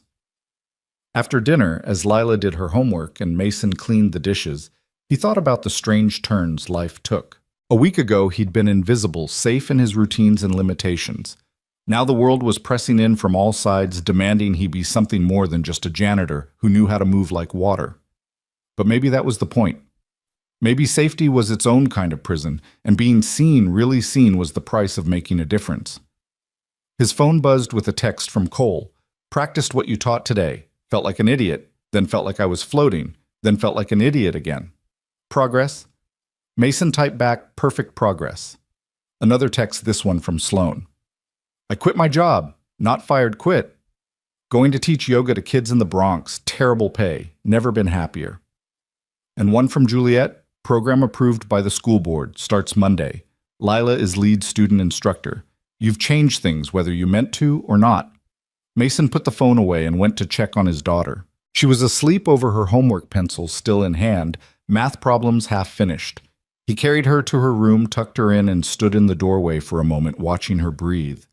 Everything he'd done, every choice he'd made since her mother died, had been about protecting this peace, this innocence, this chance for her to grow up unburdened by the weight of what he'd been. But maybe protection wasn't about hiding. Maybe it was about showing her that strength could be gentle, that power could be kind, that the hardest thing in the world was to remain soft in a world that rewarded hardness. He returned to the living room and stood by the window looking out at the city lights. Somewhere out there, Timothy was standing taller. Somewhere, Cole was learning to yield. Somewhere, Juliet was discovering that success without service was just elaborate failure. Small changes, tiny victories. Drops of water that might, given time, carve new channels through old stone. Mason's reflection in the window looked back at him transparent and solid at once. Like water, he thought. Visible when it needed to be invisible, when it didn't always exactly what the moment required. Tomorrow would bring new challenges. The article would be published, the program would start, the world would continue its relentless spin. But tonight, in this small apartment above the greatest city in the world, a father and daughter had found their balance. And that, Mason knew, was the only victory that really mattered. The article dropped at 6 in the morning on a Monday that felt heavier than most Mondays had a right to feel. Grace Lynn had titled it, "The Invisible Warriors: How Children Are Teaching Each Other to Stand Without Fighting." And within an hour, it was trending across every platform that mattered. Mason read it while Lila slept, his coffee growing cold as he absorbed Grace's carefully crafted narrative that somehow told the truth without exposing too much of it. She'd been clever, focusing on the children rather than him, making Lila a symbol rather than a target. The piece described young students at PS 47 discovering their own strength through simple movements and breathing exercises taught not by adults trying to monetize their fears, but by peers who understood what it meant to be small in a world built for the big. By the time Lila woke up, their apartment building was surrounded again, but this time the crowd was different. Parents with their children holding handmade signs that said things like, "Let them learn," and "Strength through peace." Mrs. Chen stood on the steps like a general surveying troops coordinating with the building's security to maintain order. "Dad," Lila said, peering out the window at the crowd. "They're here for me. They're here for what you represent. There's a difference." Is there, or is that just something we tell ourselves to make it less scary? Mason had no good answer for that, so he made breakfast instead, maintaining their routine in defiance of the chaos outside. But when they tried to leave for the school where the new program would begin, they found the lobby packed with reporters, parents, and curious onlookers. "Mr. Cole, is it true you're starting a revolution in children's self-defense?" "Lila, how does it feel to be called the youngest master instructor in New York? Will you be teaching adults as well?" Mason was preparing to push through when Juliet appeared, flanked by building security, creating a pathway. She'd traded her usual white for simple black athletic wear, looking more like an instructor than a CEO. "The car's waiting out back, but," she told Mason quietly, "unless you want to make a statement." "The only statement I make is with actions," Mason replied, guiding Lila through the gap she'd created. In the car, a black SUV with tinted windows that Juliet had arranged, Lila sat between them, unusually quiet. "You okay, sweetheart?" Mason asked. "What if I'm not good enough? What if I can't teach them what you taught me?" "Then you'll learn together," Juliet said before Mason could answer. "The best teachers are the ones who remember what it's like not to know." They arrived at PS 47 to find the gymnasium transformed. The usual scuffed floors had been covered with professional mats, and parents lined the walls, some supportive, others skeptical, all watching. Principal Martinez stood near the entrance looking like a man who'd lost control of his own school and wasn't entirely unhappy about it. "We have 43 students registered," he told Mason, "ages 6 to 12. Some of their parents are resistant." "They're welcome to watch," Mason said. "Fear dissolves better in light than in shadow." The children were already gathering in the center of the gym, some in martial arts uniforms they'd clearly bought for the occasion, others in simple gym clothes. Timothy was there, standing slightly taller than Mason remembered, and around him clustered the other kids Lila had been quietly teaching during lunch breaks and recess. Cole Barrett entered from the side door, causing a stir among the parents who recognized him. But he wasn't there as the celebrity trainer anymore. He walked directly to Mason and bowed properly, humbly. "I'd like to help," he said simply. "Not teach, just help. Carry mats, demonstrate if needed, whatever you need." "Why?" Mason asked. "Because I spent 10 years learning to fight and never learned to stop fighting until you showed me. Maybe these kids can skip the first part." Sloan Whitman entered next, her transformation even more dramatic. Gone was every trace of the corporate shark. She looked younger, softer, though her eyes still held that sharp intelligence. I brought insurance papers, she said, producing a folder. Liability waivers, medical clearances, everything the school board requires. All pro bono. You're a lawyer now, Juliet asked, surprised. Always was. The corporate strategy thing was just better paying, but it turns out doing the right thing for free feels better than doing the wrong thing for millions. But Mason looked at these people who'd been strangers a week ago, enemies days ago, and were now something else entirely. Not friends exactly, but fellow travelers on a path none of them fully understood. All right, he said to Lila. It's your class. How do you want to begin? Lila walked to the center of the mat, and the room gradually quieted. She looked so small standing there, but her voice carried clearly when she spoke. My dad taught me that the strongest water is the kind that knows when to be ice, when to be liquid, and when to be vapor. Today we're going to learn to be like water. She had them sit in a circle, not in rows like a traditional class. No hierarchy, no front or back, just a community of learners. First we breathe, she said, and began leading them through the exercise Mason had taught her years ago when her mother was dying and the world felt too heavy for a 6-year-old to bear. Some parents shifted restlessly, expecting something more dramatic, more obviously martial. But Mason watched their children and saw what the adults were missing.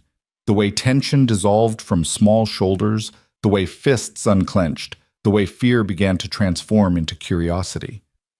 Now, Lila said after several minutes, everyone stand and find a partner, someone you don't usually talk to. The children mixed reluctantly, at first popular kids with unpopular ones, athletes with artists, the loud with the quiet. Timothy ended up paired with a girl named Sarah, who'd been one of his tormentors before Lila's teachings had begun to change the school's dynamics. We're going to practice being mountains and wind, Lila explained. One person stands strong like a mountain, the other moves around them like wind. The mountain learns to be still, the wind learns to flow.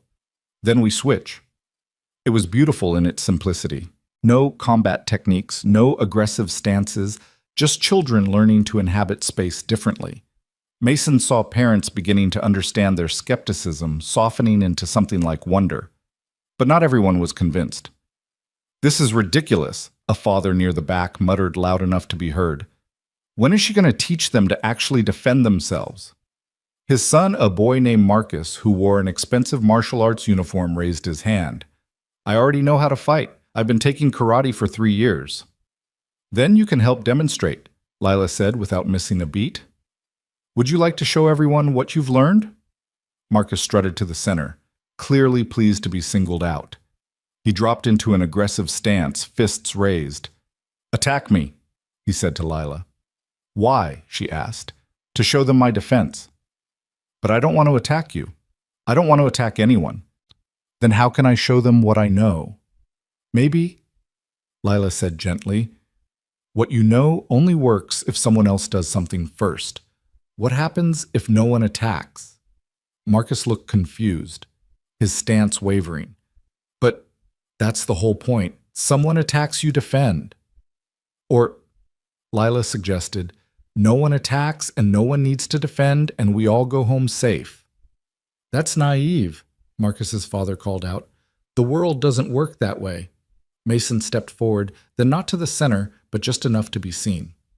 You're right, he said to the father. The world doesn't work that way. But maybe that's because we keep teaching our children that it can't. Easy for you to say. You're some kind of master fighter. You can afford to be peaceful. Can I? Mason moved to the center, standing beside his daughter. Marcus, attack me. The boy looked at his father, who nodded encouragement. Marcus launched himself forward with a yell, throwing the punch he'd been taught would disable an opponent. Mason didn't move away. He moved through his body, becoming space that Marcus's punch passed through without connection. The boy stumbled forward, and Mason's hand was there to steady him, gentle as a friend's support. Again, Mason said. Marcus attacked again this time with a combination he'd won tournaments with. Each strike found only Air Mason's movement so minimal it looked like he was barely doing anything at all. But Marcus might as well have been fighting smoke. Why can't I hit you? Marcus asked, frustrated. Because you're trying to, Mason replied. Try not to hit me. That doesn't make sense. Try it. Marcus approached more slowly this time, his fist extending without real intention to connect. Mason didn't move at all, and the punch stopped inches from his chest, Marcus's own body naturally preventing the strike from landing. When you try to hit, Mason explained to the watching children, your body telegraphs intention. When you don't try, there's nothing to read, nothing to avoid. The most dangerous person is the one who doesn't want to fight. But then how do you win? Marcus asked. You don't, Leela said, taking over again. You just don't lose, and if no one loses, doesn't everyone win? She had Marcus practice the mountain and wind exercise with Timothy, and something beautiful happened. The boy who'd been so eager to show his fighting skills began to understand that real strength might look different than he'd imagined. The class continued for an hour with Lila leading exercises that looked nothing like traditional martial arts but contained all the principles Mason had taught her. Balance awareness, breath flow. Cole and Juliet moved among the students, helping adjusting learning alongside them. Even Sloane, who'd probably never been on a gym mat in her life, was working with a group of the youngest children, teaching them to fall safely by pretending to be leaves floating from trees. Grace Lynn stood in the corner taking notes, but not photos, respecting the space while documenting what she was seeing. Occasionally she caught Mason's eye, and he saw she understood what was really happening here. Not a martial arts class, but a fundamental reimagining of what strength could mean. Halfway through the session, 3 men entered the gym. They wore matching jackets from Warrior Kids Academy, the competing program Grace had mentioned. The lead instructor, a muscled man named Derek, who Mason recognized from local MMA circuits, walked directly to Principal Martinez. "This is illegal," Derek announced loudly enough for everyone to hear. "They're teaching martial arts without proper certification. My program is the only licensed youth combat training in this district." "They're not teaching combat," Principal Martinez replied calmly. "They're teaching movement and breathing exercises." "I saw the video. That man," he pointed at Mason, "is teaching fighting techniques." "I'm teaching children to stand still," Mason said mildly. "If that threatens your program, maybe you should examine what you're really selling." Derek's face reddened. "You think you're better than us with your mystical nonsense and feel-good philosophy?" "I think I'm a janitor who's helping his daughter share something that's helped her, nothing more." "Prove it." The gym fell silent. Every eye turned to the confrontation brewing between the two men. "Prove what?" Mason asked. "That your way works. Fight me. Show these kids and parents what real application looks like." "No." "Coward." Lila started to step forward, but Mason put a gentle hand on her shoulder. "There's nothing cowardly about refusing to dance to someone else's music," he told her loud enough for everyone to hear. "You're just afraid," Derek pressed. "All this talk about not fighting is just cover for not being able to fight." "Maybe," Mason agreed easily, "or maybe fighting you would teach these children that violence is the answer to disagreement, that strength means domination, that winning requires someone else to lose.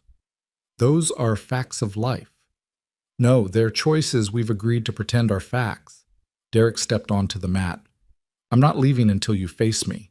These parents deserve to know who they're trusting with their children's safety." Mason sighed and looked at the assembled crowd. Parents worried children confused his daughter, watching him with absolute trust. He thought about his wife, what she would say in this moment. She'd always been the wiser one, the one who could find the third option when everyone else saw only two. "All right," Mason said finally, "but not a fight, a demonstration. You attack however you want. I'll show these children what we're really teaching here." Derek smiled triumphantly and immediately dropped into his fighting stance. He was younger than Mason, stronger in the obvious ways, trained in systems designed to hurt and dominate. He came in fast with a takedown attempt that had won him regional championships. Mason became water, not the dramatic flowing movements people expected from Tai Chi. Just a subtle shift in density, a change in presence that made Derek's aggressive forward momentum feel like trying to tackle a river. The younger man passed through the space where Mason had been, where Mason somehow still was, but wasn't, and found himself gently guided to the mat. Mason's hand on his shoulder, ensuring he landed safely. Derek jumped up embarrassed and threw a combination of strikes that would have hospitalized most people. Mason moved like mist, like the space between heartbeats, each attack finding nothing but the memory of where he'd been. But more than that, each miss seemed to teach Derek something, show him the futility of his aggression, the exhaustion of constant offense. After 2 minutes, Derek was breathing hard, sweating through his jacket. Mason hadn't thrown a single strike, hadn't even raised his hands in a traditional guard. He'd simply existed in a way that made violence impossible. Why? Derek gasped, bent over, hands on his knees. Why won't you fight back? Because you're not my enemy, Mason said, echoing what he'd told Cole days ago. You're a teacher who cares about children learning to protect themselves. We just disagree on what protection looks like. But in the real world, most fights can be avoided by not being where fights happen, by reading situations before they escalate, by understanding that ego is the enemy, not other people. Mason turned to address the parents. I can't promise your children will win fights. I can promise they'll learn to avoid most of them. They'll learn that real strength is the ability to help others up, not knock them down. They'll learn that the scariest person in the room is often the calmest one. Derek stood up slowly, his aggression spent. You could have destroyed me. Could I, or would destroying you have destroyed something in these children? The belief that conflict doesn't require conquest. Derek looked at the watching kids, saw their faces the way they were processing what they'd witnessed. No cheering for violence, no excitement at domination, just thoughtful observation of something more complex than winning and losing. Your way, Derek said quietly. Does it really work? In real situations. Instead of answering, Mason called Timothy forward. This young man was being bullied. Daily. Physical confrontations he couldn't win. Lila taught him our way. Timothy, tell Mr. Derek what happened. Timothy adjusted his glasses nervously but spoke clearly. The bullies got confused when I didn't react the way they expected. When they pushed, I yielded. When they tried to make me angry, I stayed calm. After a few days, they just stopped. It wasn't fun anymore. And if they hadn't stopped, Derek asked, then I would have had to make a choice, Timothy said. But because I stayed calm, I would have made it from thought, not fear. Derek was quiet for a long moment. Then he did something unexpected. He bowed to Mason properly with genuine respect. I'd like to observe the rest of the class, he said, if that's acceptable. Everyone's welcome to learn, Lila said before Mason could respond. That's the whole point. The session continued with Derek watching from the side, occasionally nodding, sometimes frowning, always thinking. Other parents had their phones out recording not for scandal, but for sharing, spreading the image of children learning to be strong without being hard. Near the end of the hour, Lila had all the children stand in a large circle holding hands. The last exercise is about connection, she explained. When we're connected, we're all stronger. One person starts a squeeze, she demonstrated with Timothy on her right, and it travels around the circle. See how fast we can make it go. It was a simple children's game, but Mason saw the deeper teaching. Unity communication, the understanding that we're all part of something larger. The squeeze flew around the circle, children laughing as they tried to make it faster, and for a moment the gym felt like what it should be, a place of joy and learning, not competition and fear. When the class ended, parents approached Mason and Lila with questions. Gratitude, some still with skepticism. But the children were different. They moved differently, stood differently, looked at each other differently. Marcus approached Lila shyly. Could you teach me that thing about being water? We all learn together, Lila replied. Next week? Next week. As the gym emptied, Derek lingered. When most everyone had gone, he approached Mason. I run a business, he said. 3 locations, 40 instructors, almost 1,000 students. We teach them to fight because parents pay for their kids to feel powerful. I know. But what you're teaching, it's what they actually need, isn't it? What I'm teaching is one path. Your way is another. The world probably needs both. No, Derek said firmly. It doesn't. It needs more of this and less of what I've been selling. He pulled out a business card. I'm going to talk to my instructors, see if any of them are interested in learning your approach. Would you consider teaching teachers? Mason looked at the card, then at Juliet, who'd been listening nearby. I know someone who might be interested in that arrangement, he said, nodding toward her. Juliet stepped forward, and Mason saw the CEO in her wake up. We could create a certification program, not commercialized but structured, teachers teaching teachers, spreading the philosophy without diluting it. Derek and Juliet began discussing possibilities, and Mason stepped away, finding Lila sitting on the edge of the mat, exhausted but glowing. "You did good, sweetheart. I was terrified the whole time. But you did it anyway. That's all courage is." Grace Lynn approached them, her notebook full. "This is becoming something bigger than any of us expected." "Most important things do," Mason replied. "What happens now?" Mason looked around the gym at Cole, helping to stack mats at Sloan, explaining liability laws to concerned parents at Juliet and Derek, planning something that might change how thousands of children learn to be strong. "Now we go home," he told Grace. "Have dinner, do homework, live our lives. That's it. That's everything." They left through the main entrance this time, no hiding, no sneaking. The afternoon sun felt warm and welcoming, and the walk to their car was peaceful. Some people recognized them, pointed, took pictures, but Mason no longer felt the need to hide from the attention. It was just another force to flow around another current in the river of life. In the car, Lila fell asleep almost immediately, the emotional exhaustion of teaching finally catching up with her. Mason drove carefully, protectively, thinking about how much had changed in just 1 week. His phone buzzed at a red light. A text from Tom, his old army buddy. "Saw the news. Proud of you, brother. Your wife would be too." Mason typed back, "She always was the smarter one." "She was, but she chose you for a reason." They arrived home to find Mrs. Chen had organized the neighbors into a kind of protective committee. Mr. Rodriguez from 2C was checking IDs at the door. Ms. Washington from 3A had set up a coffee station in the lobby for the parents who'd come to show support. The building that had just been a place to live had become something else, a community united around protecting one of their own.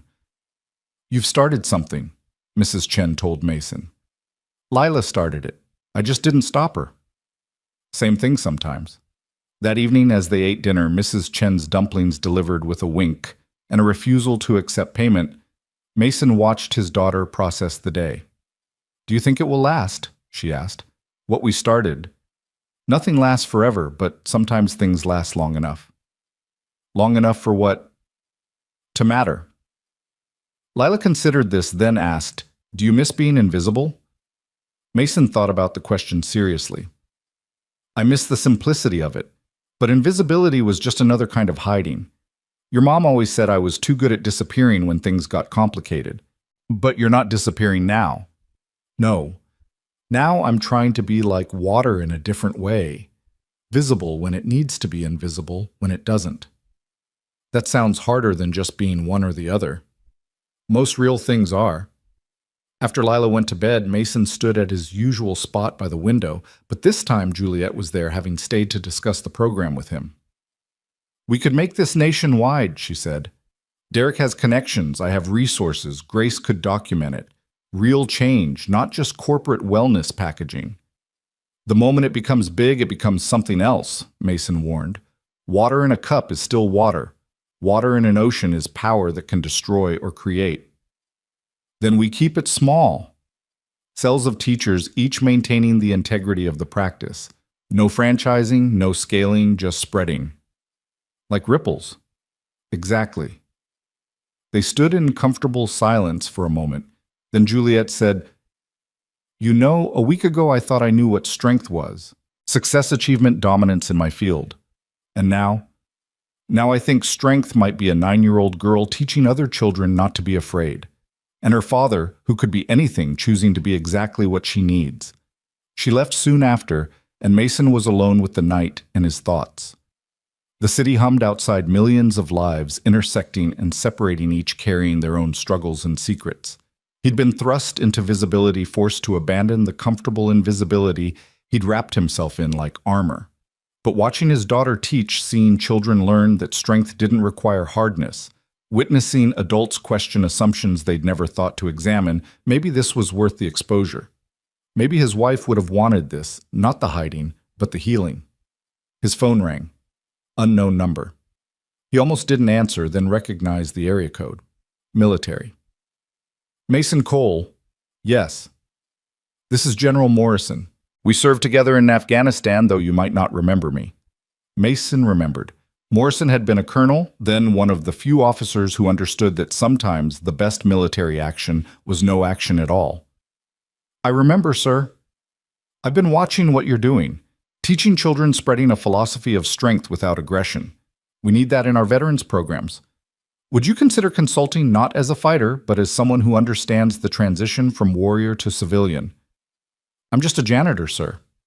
No, you're a man who chose to become a janitor, rather than let his skills define him. That's exactly the wisdom our veterans need. Mason considered it. Another expansion, another complication, but also another chance to help to heal, to transform what he'd learned in war into something useful in peace. Can I think about it? Take all the time you need. The offer stands. After the call ended, Mason checked on Lila one more time. She was sleeping peacefully, one hand tucked under her pillow, the other holding the photo of her mother he'd given her years ago. Everything he'd done since her mother's death had been about protecting this innocence, this peace, this chance for her to grow up whole in a broken world. But today she'd protected others, taught them, led them toward their own wholeness. The student had become the teacher, and the teacher had learned that protection sometimes meant stepping into the light, not away from it. Tomorrow would bring new challenges. The program would grow or fade. Critics would emerge, supporters would have their own agendas. The water would continue to flow, finding its level, carving new channels through old stone. But tonight, in their small apartment above the great city, a father stood guard over his daughter's dreams, and that was enough. That was everything. The ripples they'd created would spread or dissipate according to their own nature. All Mason could do was what he'd always done, be like water adapting to each moment. Neither grasping nor pushing away, simply flowing toward whatever shape the world needed him to take. And if that shape was no longer invisible, if it required him to stand in the light and be seen, then that too was part of the practice, part of the teaching, part of the endless journey from who we were to who we might become. The weeks that followed took on a rhythm Mason hadn't expected, like water finding its way through new channels carved by necessity rather than design. The program at PS 47 had grown from 43 students to over 200, requiring multiple sessions throughout the week. Lila taught the youngest ones on Mondays. Timothy had started leading a group for his peers on Wednesdays, and even Marcus, the boy who'd been so eager to show his fighting skills, now helped demonstrate the art of yielding on Fridays. But success, Mason had learned long ago, always came with shadows. The call came on a Tuesday morning while he was mopping the lobby of the Meridian building. His supervisor's voice was carefully neutral, the tone of someone delivering news they'd rather not share. "Corporate says you need to take a leave of absence," the man said. "Paid full benefits, nothing negative in your file. But they think the attention you're getting is disruptive to building operations." Mason continued mopping the familiar motion, a meditation against the rising tide of complication. How long? Indefinitely, until things calm down. Things don't calm down, they just move on to the next crisis. "I'm sorry, Mason. I fought for you, but the decision came from above my pay grade."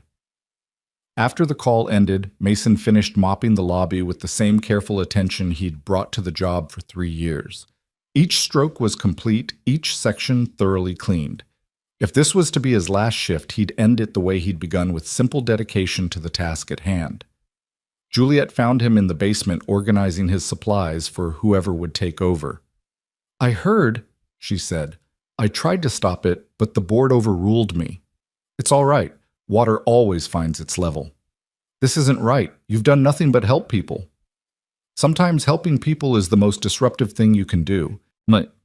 She watched him label cleaning solutions, arrange mops by size, create order out of chaos one last time. "What will you do?" "What I've always done. Take care of my daughter, live simply, move through the world without making waves." "But you are making waves, important ones." Mason turned to face her, seeing the genuine distress in her eyes. "Every action has consequences, Juliet. I knew this would happen eventually. The visible can't remain invisible, no matter how much they might want to. I could hire you, officially, as a consultant for Harmony Dynamics. To do what? To teach what you teach. To be who you are. I can do that without a title or salary. But how will you live, pay rent, take care of Lila?" Mason smiled slightly.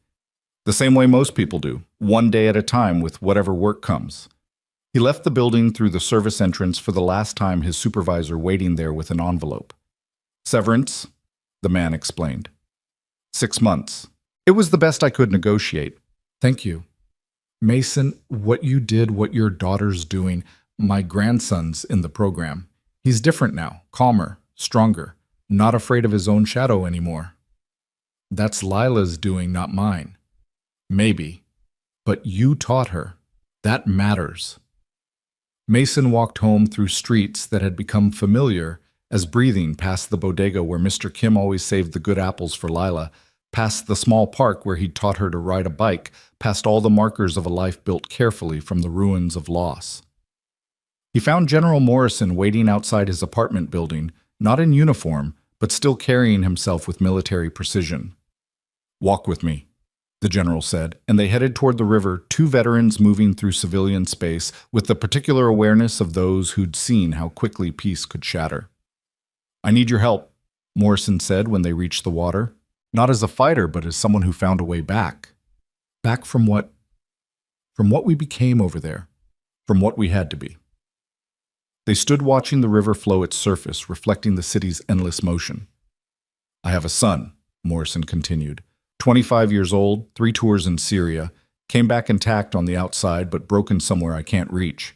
He won't talk to therapists, won't take medication, won't admit anything's wrong, but he watched your videos, all of them, over and over. And he said something yesterday, first real thing he's said in months. He said, that janitor gets it. The way violence lives in your body even when the war's over. Mason was quiet, remembering his own return, the months of starting at shadows, of feeling his training coiled inside him like a spring that wouldn't release. "What do you want from me?" Talk to him. Just talk. Not as a therapist or counselor, just as someone who understands. "I can't fix him." "I'm not asking you to fix him. I'm asking you to show him that broken doesn't mean worthless." They arranged to meet the next day, and Morrison left Mason standing by the river watching the water that never stopped moving, yet somehow always remained itself. When he got home, Lila was already there, having walked herself back from school. She was sitting at the kitchen table with Timothy and Sarah, the girl who'd once bullied him, now working together on a presentation about conflict resolution. "Dad, we're going to present at the school board meeting," Lila announced, "about making the program official curriculum." "That's ambitious." "Sarah's mom is on the board. She said if we can show real results, real change, they'll consider it." Mason looked at Sarah, who 6 weeks ago had been one of the problems and was now part of the solution. "What changed your mind?" he asked her. "Timothy did," she said simply. "When I pushed him, and he didn't push back when I tried to make him angry, and he stayed calm, it was like looking in a mirror and not liking what I saw. That takes courage to admit. Lila says courage is just fear that's learned to breathe properly." "She's smart," Mason said, ruffling his daughter's hair. "I have a smart dad." That evening, while the children worked on their presentation, Mason met Cole at a small gym in Queens. The young trainer had been transforming his entire approach, teaching his clients to work with their bodies rather than against them to find strength in softness. "I'm losing followers," Cole admitted, as they sat on the edge of the boxing ring. "Down 3 million in the last month. Turns out people prefer the fantasy of dominance to the reality of balance." "Do you regret it?" "Every time I check my bank balance." Cole laughed, but there was freedom in it. "Then I remember what it felt like to always be performing, always be on, always be afraid someone would see through the image. Now I'm just me. Smaller audience, smaller income, but bigger life. That's the trade-off most people aren't willing to make." When you chose to become invisible?" Mason considered the question. "I didn't choose it at first. It chose me. Grief has a way of erasing you, making you transparent. I just decided not to fight it. And now I'm learning there might be something between invisible and exposed. Something like translucent visible when the light hits, right transparent when it doesn't." They were interrupted by a commotion outside. Through the gym windows, they could see a group of young men circling someone, the universal body language of violence about to explode. Cole started to move, but Mason put a hand on his arm.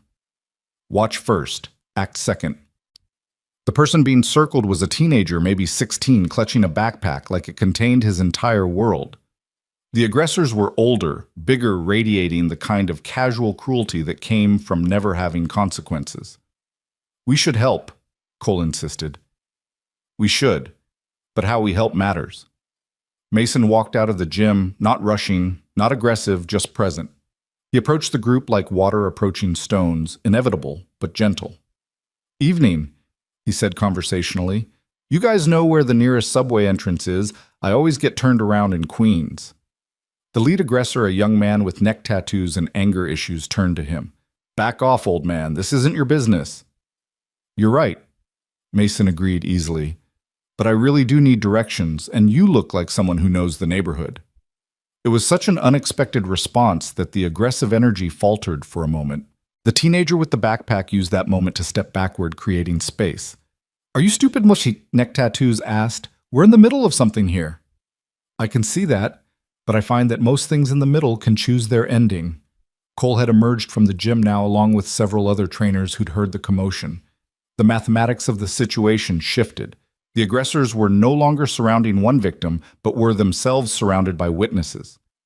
"This ain't over," Neck Tattoos told the teenager, but the heat had gone out of it. They walked away, trying to maintain swagger, but really just retreating. The teenager stood there, shaking adrenaline, making his whole body vibrate. "You okay?" Mason asked. "They wanted my shoes, limited edition worth like $500. The kid looked down at his feet like they'd betrayed him. "I saved for 6 months. Must be special shoes." "They were, until right now. Now they're just expensive problems." Mason saw the moment of realization, the understanding that sometimes what we value becomes what makes us vulnerable. "You could have fought them," the teenager said. "I saw the videos. You're that janitor guy." "I could have. Then what?" "They'd have left me alone. Today. But tomorrow they'd come back with friends, or weapons, or they'd find you when no one's around to help. Violence doesn't end things. It just changes their shape." The teenager considered this, then looked at his shoes again. "So what do I do?" "You choose what matters more, the shoes or the safety, the image or the peace." "That's not fair." "No," Mason agreed. "It's not." They watched the teenager walk away, steps a little less certain than before, but perhaps a little wiser. Cole stood beside Mason, processing what he'd witnessed. "You didn't save him. I gave him time to save himself. There's a difference. What if they'd attacked anyway? Then we would have responded appropriately. But most aggression is performance. Take away the audience, change the script, and the show usually ends." They walked back to the gym where a small crowd had gathered phones out, having recorded the entire interaction. "Great," Cole muttered. "More viral content." But when Mason checked his phone later, the videos weren't about him. They were about the teenager who'd posted his own perspective. Sometimes the bravest thing is admitting you're scared. Sometimes the smartest thing is choosing peace over pride. The next morning, Mason met Morrison's son at a coffee shop in Brooklyn. Jake Morrison looked like a younger version of his father, but where the general carried his military bearing like armor, Jake seemed to be drowning in his. "My dad thinks you can fix me," Jake said without preamble. "Your dad's wrong. I can't fix anyone." "Then why are you here?" "Because sometimes the only thing worse than being broken is being broken alone." Jake stared at his coffee, untouched and growing cold. "You know what it's like having skills that only matter in places you never want to go back to. I know what it's like to be very good at something the world is better off without." "But you found a way to use it. The videos teaching kids." "I found a way to transform it. There's a difference. The skills are the same, but the intention changes everything." "How?" Mason thought about how to explain something that had taken him years to understand. "You know how to clear a room, right? Tactical entry threat assessment, controlled violence." "Yeah. I know how to clear a floor with a mop. Same systematic approach, same attention to detail, same complete focus. The skill set transfers, you just have to find the right translation." Jake looked at him for the first time, really looked. "You're serious?" "Completely. Every military skill has a civilian application. The hypervigilance that's keeping you awake makes you a great security consultant. The ability to assess threats, valuable in risk management. The tactical thinking business strategy. You don't have to abandon what you are, you just have to point it in a different direction." "It's not that simple." "No. Mason agreed. It's not. It's actually harder than combat because there's no clear enemy, no defined mission, no extraction point. You have to create your own structure, your own purpose, your own reason to keep moving forward. So how do you do it? One day at a time, one breath at a time, one choice at a time. And when that's too much, 1 second at a time. They talked for 2 hours, not about solutions, but about the reality of carrying violence in your muscle memory, of seeing threats in shadows, of the strange grief that came from losing a purpose you never wanted but couldn't quite release. When Jake finally left, he shook Mason's hand with something that might have been hope or might have just been recognition, the acknowledgement of one warrior by another, both trying to find peace in a world that had trained them for war. That afternoon, Mason arrived at PS 47 to find chaos. The school board meeting had been moved up, and protesters had gathered outside. Not many, but enough to make noise.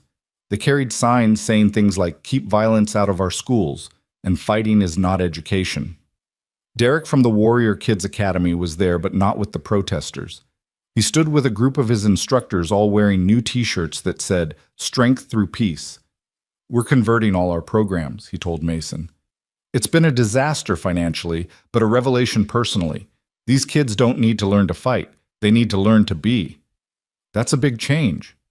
You changed first. You showed it was possible. Inside the school, the board meeting was already in session. Lila, Timothy, and Sarah sat at a table facing 5 board members who looked skeptical at best, hostile at worst.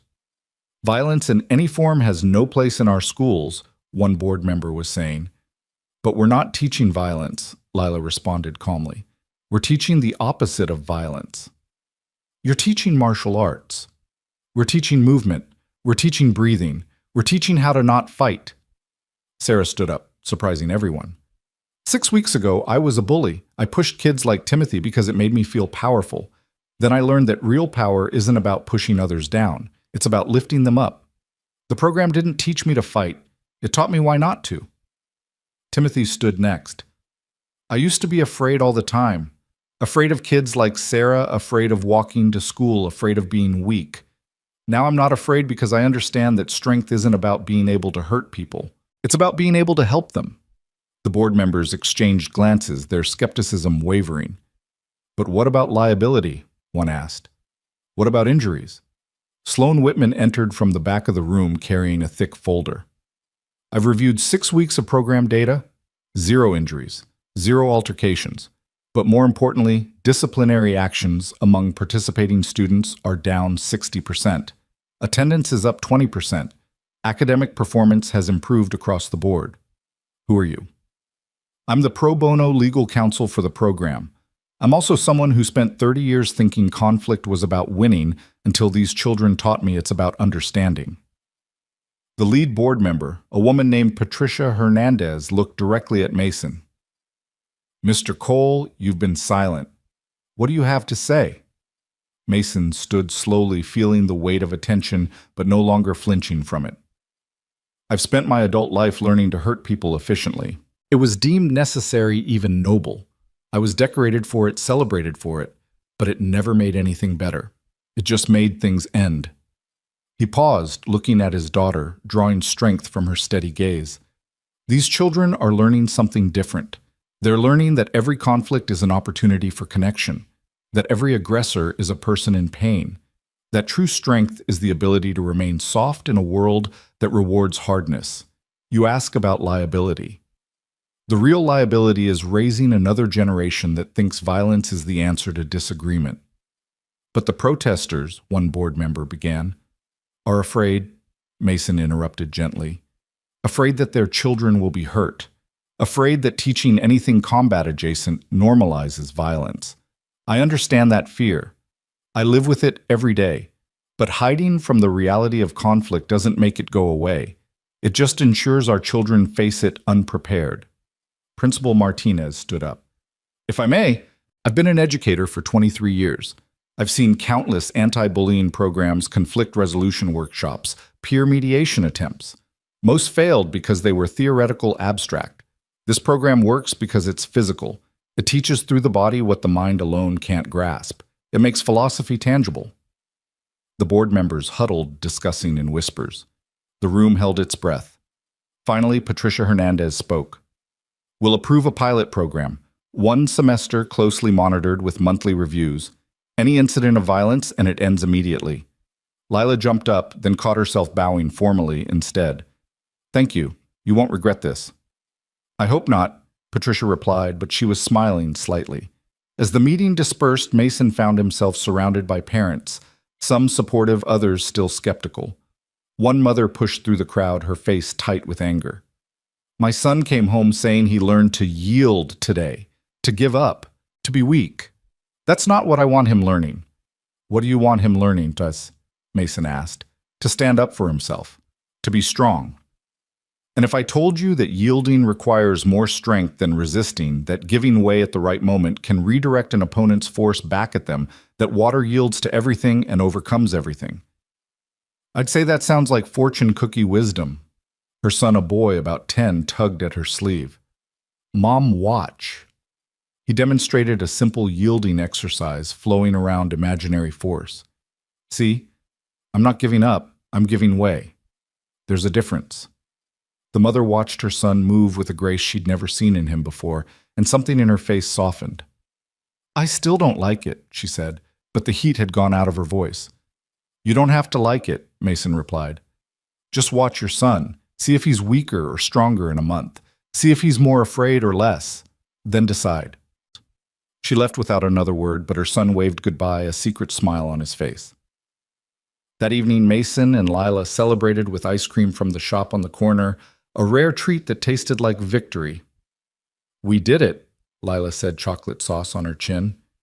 You did it. I just stood there. You stood there in exactly the right way. That's what you taught me. Sometimes the most important thing is how you hold space. They walked home slowly, savoring the cooling evening and the sense of something significant shifting. But as they approached their building, Mason saw someone waiting who made his blood run cold. It was a man he hadn't seen in 5 years, someone from the life he'd left behind. Colonel Rick Santos, his former commanding officer, the man who'd led their unit through the worst of Afghanistan. Mason, Santos said simply. Rick. Lila looked between them, sensing the sudden tension. Dad. Go inside, sweetheart. I'll be up in a minute. She went, but not without a worried backward glance. Santos waited until she was gone before speaking. We need to talk. I'm out, Rick. Have been for 5 years. I know, but something's come up, something from Kandahar. The name hit Mason like a physical blow. Kandahar, where everything had gone wrong, where the lines between necessary and unforgivable had blurred beyond recognition. That's buried. Not anymore. There's going to be an investigation, congressional oversight. They're reopening the whole thing. Mason felt the past rushing toward him like a tide he'd thought had permanently receded. Why now? Because someone talked, someone who was there. They're saying things, Mason. Things about what we did, what you did, what we were ordered to do. Orders that were never written down. You know how this works. Mason did know. The operations that existed in the spaces between official and necessary. The actions that saved lives by taking others, the choices that had seemed clear in the moment, but grew murkier with distance. What do you want from me? To remember that we were brothers, that we protected each other then, and we protect each other now. My daughter doesn't need to know anything. Neither does anyone else. We keep our stories straight, and this passes like every other investigation. Santos left without waiting for an answer, disappearing into the city night like the ghost he'd always been good at becoming. Mason stood there for a long moment, feeling the weight of 2 worlds colliding, the one he'd built from careful invisibility and gentle teaching, and the one he'd fled from, full of necessary violence and impossible choices. When he finally went upstairs, Lila was waiting in the living room. Who was that man? Someone from before. From the army. Yes. Is he going to cause problems? Mason sat beside his daughter, this wise child who'd somehow become his teacher. I don't know. Maybe. But we'll handle it. Like we handle everything. Like water. Mason agreed, though he wondered if water could wash away bloodstains that had set for years. That night, after Lila was asleep, Mason stood at his window and watched the city pulse with its endless life. Somewhere out there, Jake Morrison was probably not sleeping fighting his own ghosts. Cole was teaching a late-night class showing people how to find strength in softness. Juliet was planning the expansion of something that had started as a rooftop demonstration and become a movement. Grace Lynn was writing another article trying to capture in words what could only be understood through experience. And somewhere records were being pulled, testimonies, reviewed questions, asked about actions taken in a place most Americans couldn't find on a map. Mason had thought he could disappear, become invisible, let the past sink into obscurity. But the past he was learning was like water too. It found every crack, seeped through every barrier, and eventually rose to the surface. The question now was whether the man he'd become could face what the man he'd been had done. Whether the teacher of peace could reconcile with the warrior of necessity. Whether water could hold two different truths without breaking apart. His phone buzzed. A text from an unknown number. The truth sets everyone free, even when it hurts. A friend from Kandahar. Mason deleted the message, but the words remained etched in memory, like everything else from that time and place. Tomorrow would bring new challenges, the program to oversee his daughter, to protect a past, to confront.